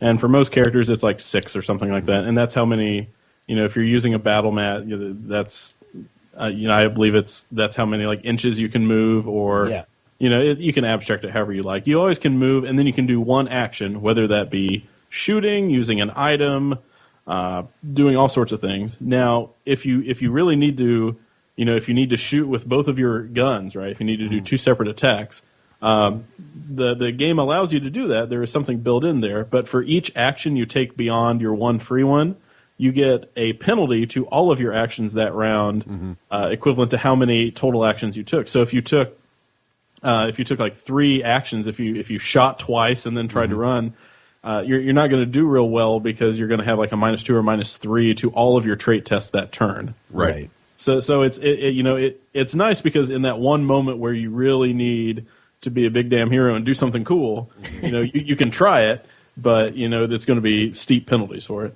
Right. But I love it because good time to do that would be when you get the Joker. Right. Well, that's what I was going to say. You get dealt the Joker, you can be that hero, or if you're sitting on a bunch of chips, you can be like, well, this is the time. I got to do it. I've got the backup. Let's go for it, and do something crazy. And it's a great way they handle things like in Deadlands, if you want to, fan the hammer and shoot a bunch of times, that's how you do it. It counts as 2 actions. You just unload your pistol. But you're much less accurate. So it's a very simple mechanic, works great. And it lets you do those really crazy strung together things that players always go on and on about in D&D. I'm going to do this and that and this and that. And in Savage Worlds, like, fine, it's -20. Go for it. So it's pretty cool. You can also, we should mention, you can hold your initiative, right? So if you get dealt a king and you want to wait till later, you can hold it, which I think is common in most role-playing games. Sure. But it's there too. Just like delaying. Yeah, right. What did you guys think about do you felt like you need a miniature combat map, or does the game work equally well with or without it? Do you need one? No, it's probably pretty helpful. I think even the rules say, they do. If you have the map, that gives people more options, and it stops a lot of fights from happening. Even if you just have a very basic grid and you just draw out something really quick, perhaps on a grease board. Wow. The character. There's a lot of. I won't say there's a lot of tactical movement, but I'd say there's enough where it's worth having a grid or battle mat of some kind. Yep. Absolutely. I mean, the game system pretty much markets itself as a role-playing and miniature game. Right. And we were discovering, Russ, when we played with the Deadlands, is that when we went to the combat element of it, it really kind of felt like we were playing a miniature game. Yeah, it felt very much like we talked about Gut Shot before. It worked just similarly to Gut Shot. Because in fact, I think you brought up that it would be cool to just do a mini game one night if that's what that's what you had the time for, and you could do any of the stuff that we do with the Gutshot system with the Savage World system. Well, and later I discovered they actually have a supplement called Showdown, which is tactical miniature combat using the Savage World system. So they have a lot in there if you want to go that route, which is kind of neat too. But I think you could play it equally well without the miniatures. But I think you're right, Cody. Most of us who role play a lot like to have the miniatures on the table just because it keeps. I thought you were next to him. No, I was 20 feet away. Kind of arguments from happening. Because that did happen a couple times in the last session too. Right, we had a couple. Okay, Craig, you see the door open. What door? I'm looking into the ruins that everything's been burnt down. I thought you were across town. Okay, I can be. Now, do we want to mention? Is there anything special about like arcane abilities here, or are they pretty much the same as attacks? You just use a different system. They work just like attacks. Yeah. You make like depending on the spell, it could be different, but basically you'll make like a spell casting check or whatever the requisite ability is, and then you see how well you did. Was it a success? Was it a success with a raise? And they'll usually do some damage, or they'll do area of effect. It's pretty much just like shooting a weapon. Right. Now, how does the parry work? There's a parry attribute. Yeah, parry is your parry statistic is 2 plus half of your fighting rounded down. So if you have a D8 for fighting, that would be 4 plus the 2 is 6. Yeah. So I mentioned target numbers earlier. Like most things have a target number of 4. One of the only differences is melee combat. Like if I'm attacking you with an axe. Right. The target number is not 4; it's the parry, and so it's a little harder to hit. But melee weapons do a lot more damage. Right. Yeah. Nice. Yeah, I want to make a comment here that Cody just pulled that completely out of his head. He has no notes in front of him, no Nice. book. No, I'm very impressed. Well, that's why he's the chancellor of the GM Academy. I know. This is why I love playing role-playing games with him, because he is so good at this. I have so much to learn from him as far as gaming goes. Awesome. I have the rule book in front of me, and I couldn't do that. So, well done, Cody. Thank you. Well, while we have you here, Mr. Chancellor, another question for you is we should probably talk about how does leveling work? Because you don't really have levels per se in this game, right? Yeah, it was kind of like I mentioned earlier. You have just this one. I probably need the book. You go from novice to seasoned to veteran to. There's a few other ones, but that's all based on how much total experience your character has received. So after the end of a normal play session, you'll get 2 or 3 experience. I think that's what the book recommends. And then every so often you can spend that experience to increase attributes or skills or buy new edges. Just like you did in character creation, you just get building points in the form of experience. But once your character has accrued 25 total experience, even if you spin it, you don't just want to sit on 25, then your character would go to that next level, and they can, maybe they now can qualify for certain edges or certain other things that, certain powers that require that edge. So they have for example, one of the nice arcane powers is teleport, but you can't buy teleport at novice. You have to build up and get there. One of the nice things about the system is if you want to start a campaign, with adventurers who have been around the block and you want to start an epic campaign right from the get-go, it's really easy because you just start them as a normal character and then say, okay, you have that plus 50 experience to spend, and you start at this level. Let's go. And it was really cool, too, because the Texas Ranger, as you might expect, is an old and grizzled lawman. So when I wanted to pick that edge, it required me to be seasoned. And so my character had more XP, but also to get that, I had to have certain spend points in certain ways. It was a much more restricted build, right? But it was really neat that easily worked right in. It wasn't anything fancy, and it just worked right into the system. It was really fun. And it felt Nolan right. Ryan had to go through the minor league to be a Texas Ranger. Right, exactly right. Well, Chuck Norris, on the other hand. That's right. Well. Right. So cool. So let's say you're liking what you're hearing so far about this whole Savage World things. What do we think as a group? Where should you start? Obviously, the core rule books, right? I mean, do you need to get? What should you start if you're the GM? What should you start with if you're the player? What do you guys think? Well, I think the core rulebook is key. And didn't they just come out with a reprint of the Adventurer's Handbook for the core rulebook? Yes, they just came out with it's called Savage Worlds Deluxe. It's a hardcover book. It's kind of the size of a normal D&D book. That just came out. There's also a thing called, I mentioned earlier, the Explorer's Edition of Savage. Oh, that's it. Yeah, It's a little digest-sized thing. It's a few years older, but you could, and it's only $10.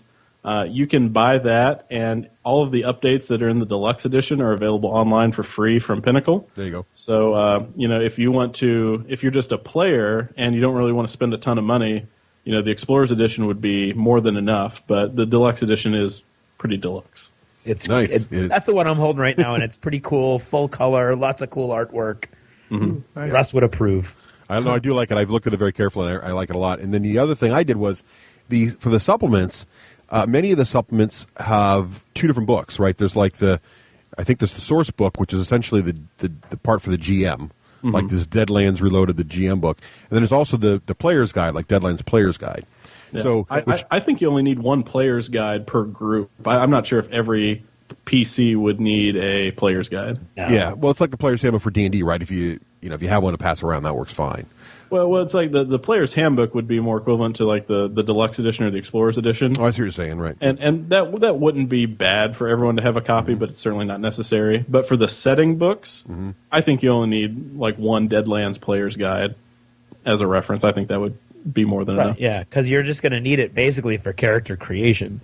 Yeah, I liked it because it got me really into the universe. That's the only Savage World product. They do a great job of that. Yeah, Deadlands is a wonderful setting. One of the best. Really cool. Yeah, I highly recommend that. But they have lots of different settings we can talk about too. So they have one for superpowers. It's basically a superheroes supplement, right?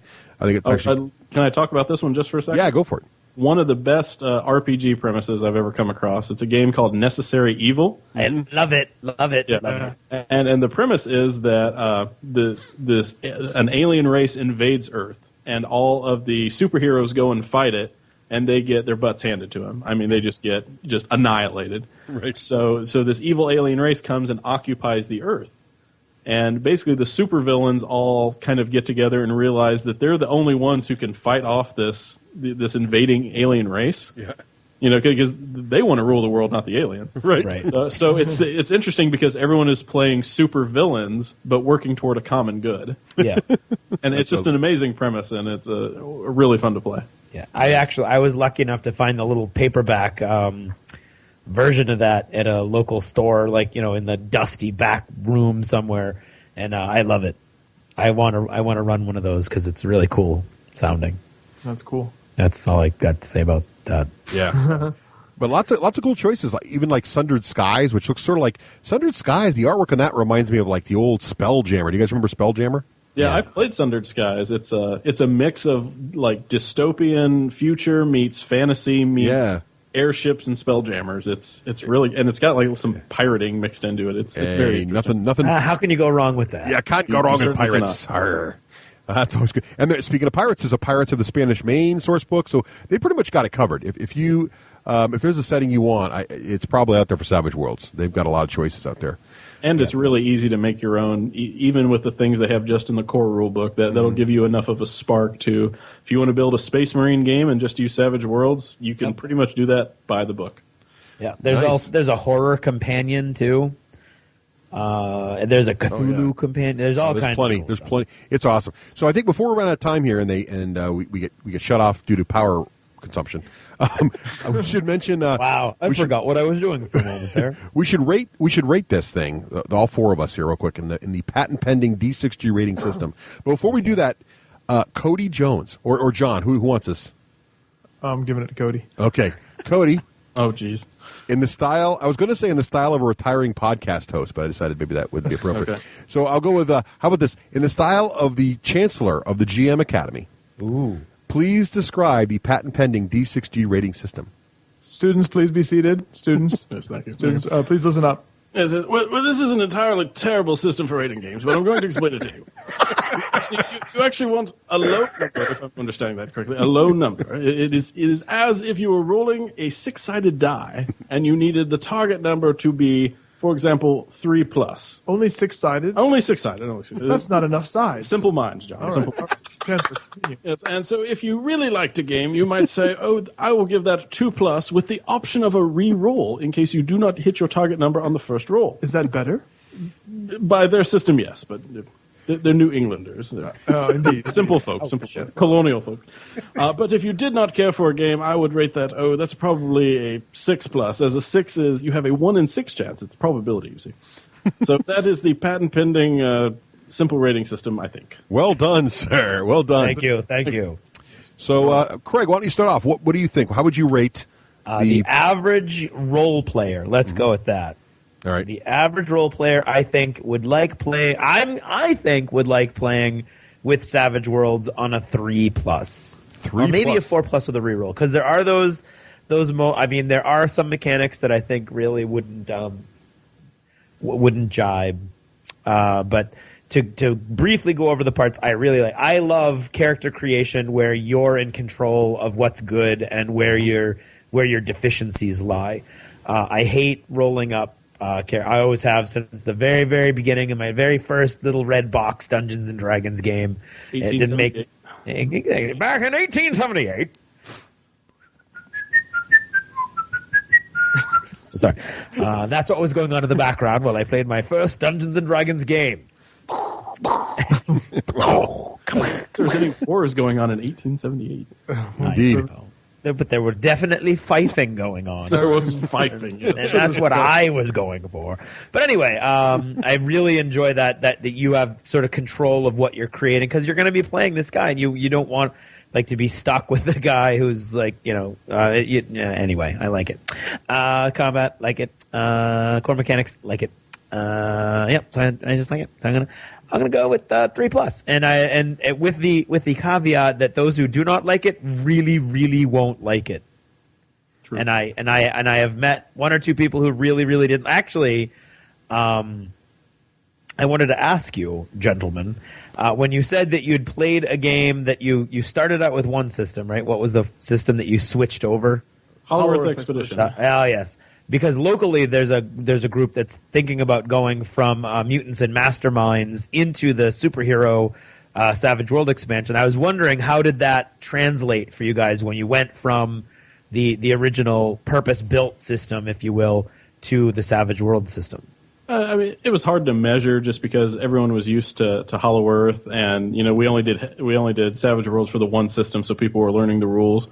For that specific scenario, I would say Hollow Earth's better. It's kind of like what I mentioned at the beginning, where I think for Pulp Adventure, Hollow Earth Expedition does it better. But for the thing you mentioned with that group, I think Savage Worlds does a Supers game 10 times better than Mutants and Masterminds, which is a D20 variant. I think Savage Worlds is built for something like that. Wow, that's awesome. Okay, cool. And so, I noticed the difference because my character in that game, Dr. Jack Goodnight, the one-armed medic who's also a missionary, he transcended any system. Really. Of course, he sounds it.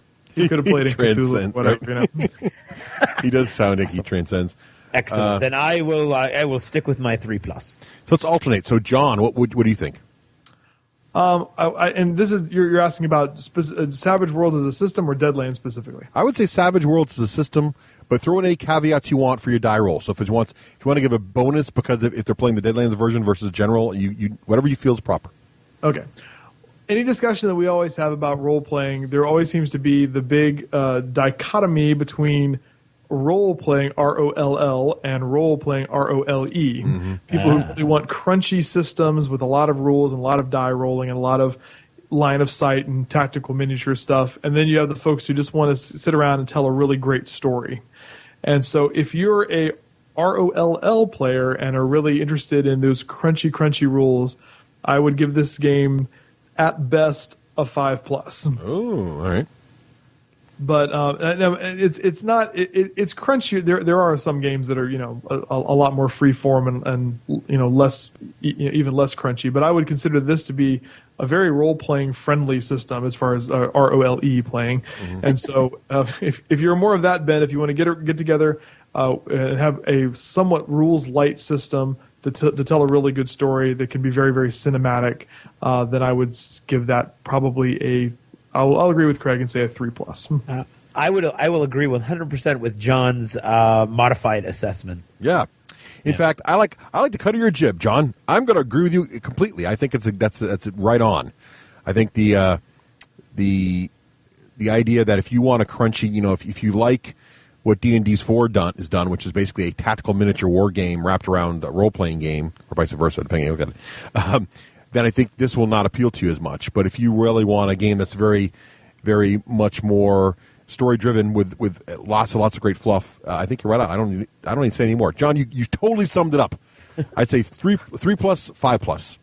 Thank you. Get ready for Cody, though, because he's giving me a funny look. Cody, knock it out of the park, or tell us why we're all wrong. What do you got? All right. First of all, with your, I'm no defender of D&D 4th edition, but D&D 4th had as much role playing as D&D 1. Oh no, dude, I'm a big D&D 4 lover. Okay, I like the miniature combat in it. There's a miniature combat element in there that's really deep. Yeah, but I don't think D&D 4 is the standard bearer for crunchy. Is what I think Cody is going for. No, I was going more with, I just don't like the argument where people say, "Oh, D&D 4 has no role playing in it." It's like, I agree. It's just as much as. No, I'm right there with you. I think exactly right. I just mean that D&D has become very miniature dependent and very tactical, which is not a bad thing. I like that part of the game. I would say that I think Savage Worlds is in that perfect spot in the middle between crunchy and storytelling.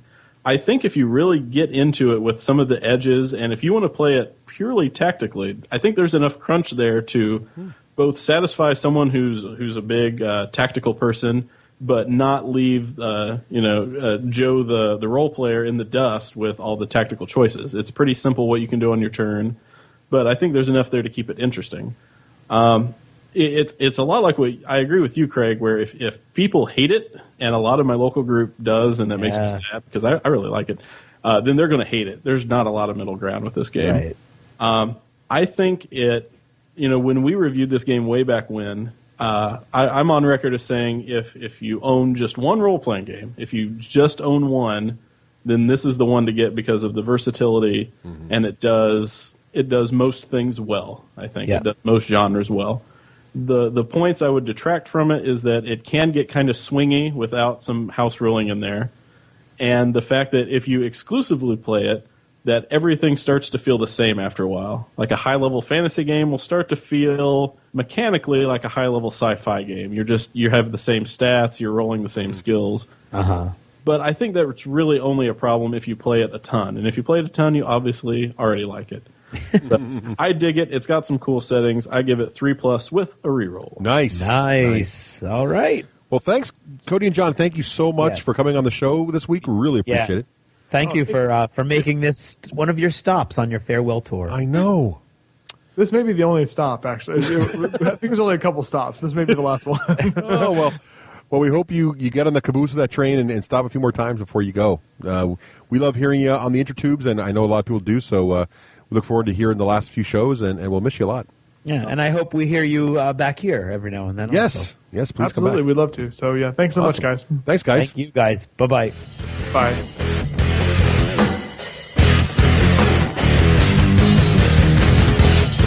After our game reviews, you'll feel like you played the game 100 times.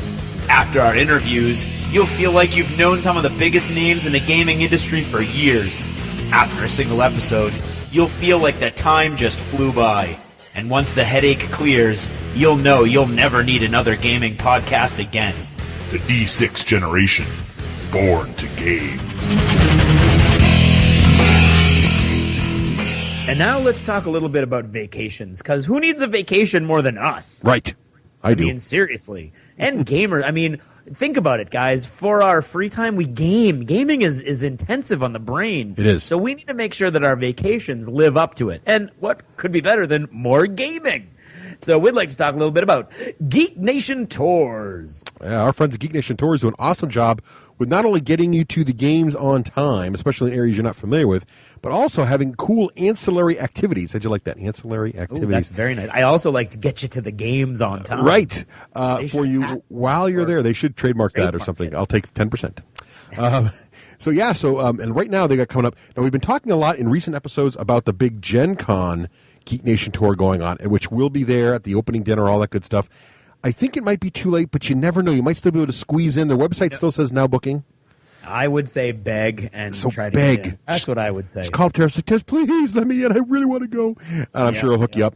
Also, they have some cool tours coming up soon that are also probably getting near the deadlines, but they got the Adepticon. It says now booking. Yeah. They got the Adepticon stuff going on right now. Adepticon's dates are April 18th, 23rd. Craig and I will both be at Adepticon. We're not official Geek Nation tour guys there, but we'll definitely be there. You'll be able to meet us and see us at the board gaming night with the D6G. Yeah, we're very much looking forward to that. But also, if you want to get there, and let's say your significant other's coming with you, they have special tours just for the Adepticon non-geek spouse tours, official tour. Great. You can check that out, too. Also in April, obviously. All this stuff. You've got Star Trek in Las Vegas coming up again. Yeah. Geeking out with the miniatures in England. Oh, I want to go on that one. Signature Battle Series, which was always Rafe's big Gettysburg, thing. Gettysburg, Civil War stuff. I mean, seriously. Essen, don't forget Essen 2013. Right. So That's right around the corner now. If you want to get your geek on no matter where it is in the world, check out geeknationtours.com.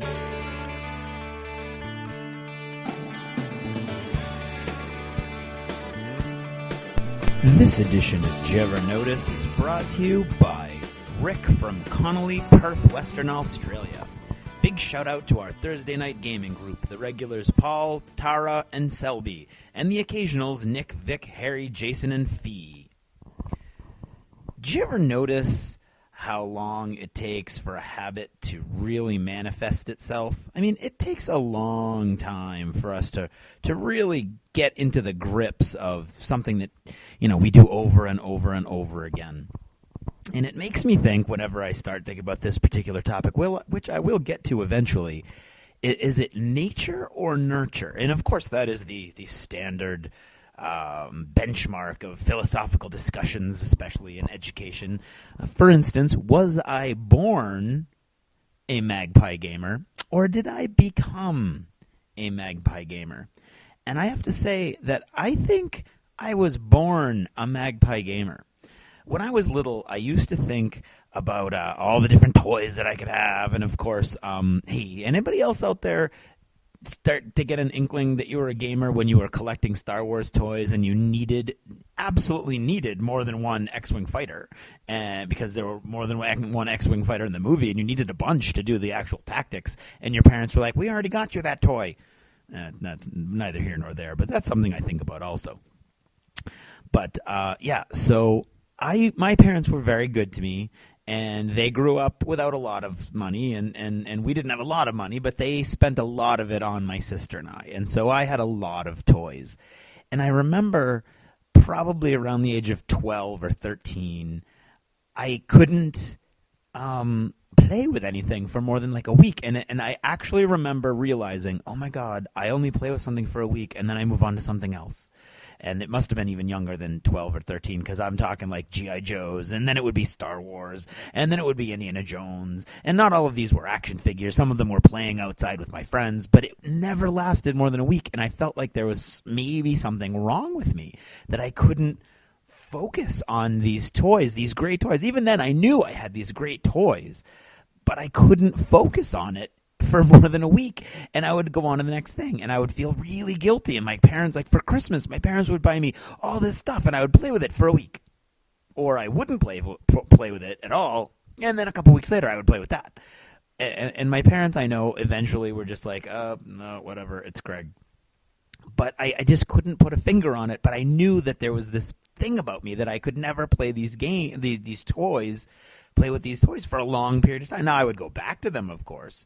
But until I went back to them, I wouldn't play with them. It was really kind of creepy. And of course, that now brings us to me as a gamer. My gaming first started in college, and it was the Nuts, the Norwich University Tactics Society, and they played a different game every week. So that kind of fed right into this thing that hadn't surfaced in a while. And so it was Johnny Reb, and then it was Micro Armor, and it was something every week. And then, suddenly they were playing 40K, Warhammer 40,000, and I was intrigued because the models were big enough. I really enjoyed looking at them, and the story was really in depth. And all of a sudden, something switched in my head, and that became my go-to game for almost 15 years. Until DACA went under, or switched hands and blah, blah, blah. It's political, I don't know. But with 40K, first with Epic, because that's how I could sell my friends on it, but same universe, same basic modeling. With 40K, I could go from army to army to army, and I could like this week I could paint, next week I'll play, the week after that I'll make up scenarios, and that's what happened with my OCD or my ADHD, my gamer ADHD. Was sated by Warhammer 40K because I could hobby one week and then I would play some the next week, and there's different ways I can play, and I could come up with scenarios, and I could come up with a league, and I could come up with a tournament. And over the time that I played this game, I collected over 10 armies, collected and painted over 10 armies, each of them way over 2,000 points. And it was crazy. And that was added a lot to do ultimately with Daka Daka, because Daka Daka was such a Games Workshop-oriented environment, and that's what everybody was playing. This whole store was focused on Games Workshop. And so it was Warhammer 40,000, Warhammer 40,000. And then, of course, it was Inquisitor, and it was Mordheim, and it was we actually started at the very beginning with Necromunda. But it was all the same general thing. And it was great, and I loved it, and I didn't know why, but I just kept doing it. And then fantasy, of course, I got into fantasy. I did 5 separate fantasy armies, and I loved it. I mean, we're talking in-depth modeling and all kinds of other stuff. And then DACA closed, and that was kind of it. We just started bouncing from store to store, and 40K suddenly fractured. It really did seem like within a couple months, Russ wasn't playing anymore, and several of our friends weren't speaking anymore. It was crazy, and so the magpieism kicked into high gear. First was Flames of War, then it was Babylon 5: A Call to Arms. And then it was War Machine, and Hordes, and Uncharted Seas, and Firestorm Armada, and then I got into Epic, and then I got into Dystopian Wars, and the drum beat carries on. Oh, sorry. But really, seriously, I mean, probably for the best, but man, do I miss the old days of long narrative campaigns and season after season of full-blown leagues with 40 or more participants. I mean, I love Dystopian Wars, and I love Epic still, and I love Firestorm Armada, and I wish that that ACTA, that Call to Arms was played more. I'm pretty okay that I'm not playing War Machine or Hordes anymore, but now I bounce from thing to thing to thing, and it's all about catching up. It's all about constantly moving to the next thing, and it's neat, but at the same time, I do miss those heady days of being able to focus on one thing, because even though this is my natural habitat, I kind of like the stability. And that's about all I've got to say on that. Thanks for listening, and good night.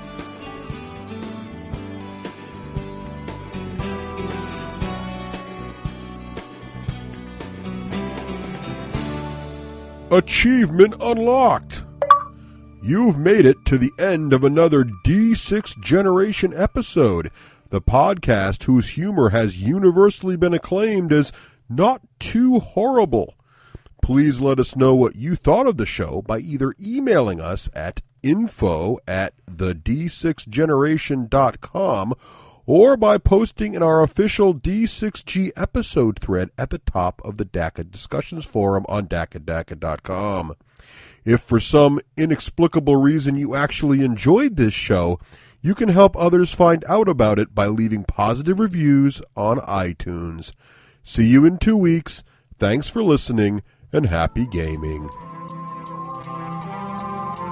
The theme from Total Fangirl comes from the soundtrack of The Last Night on Earth, the zombie game, courtesy of Flying Frog Productions, and is a composition of Mary Beth Magalanes.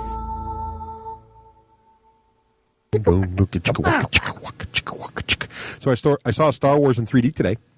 Yes, how was it? It was the coolest part of the 3D was the scroll.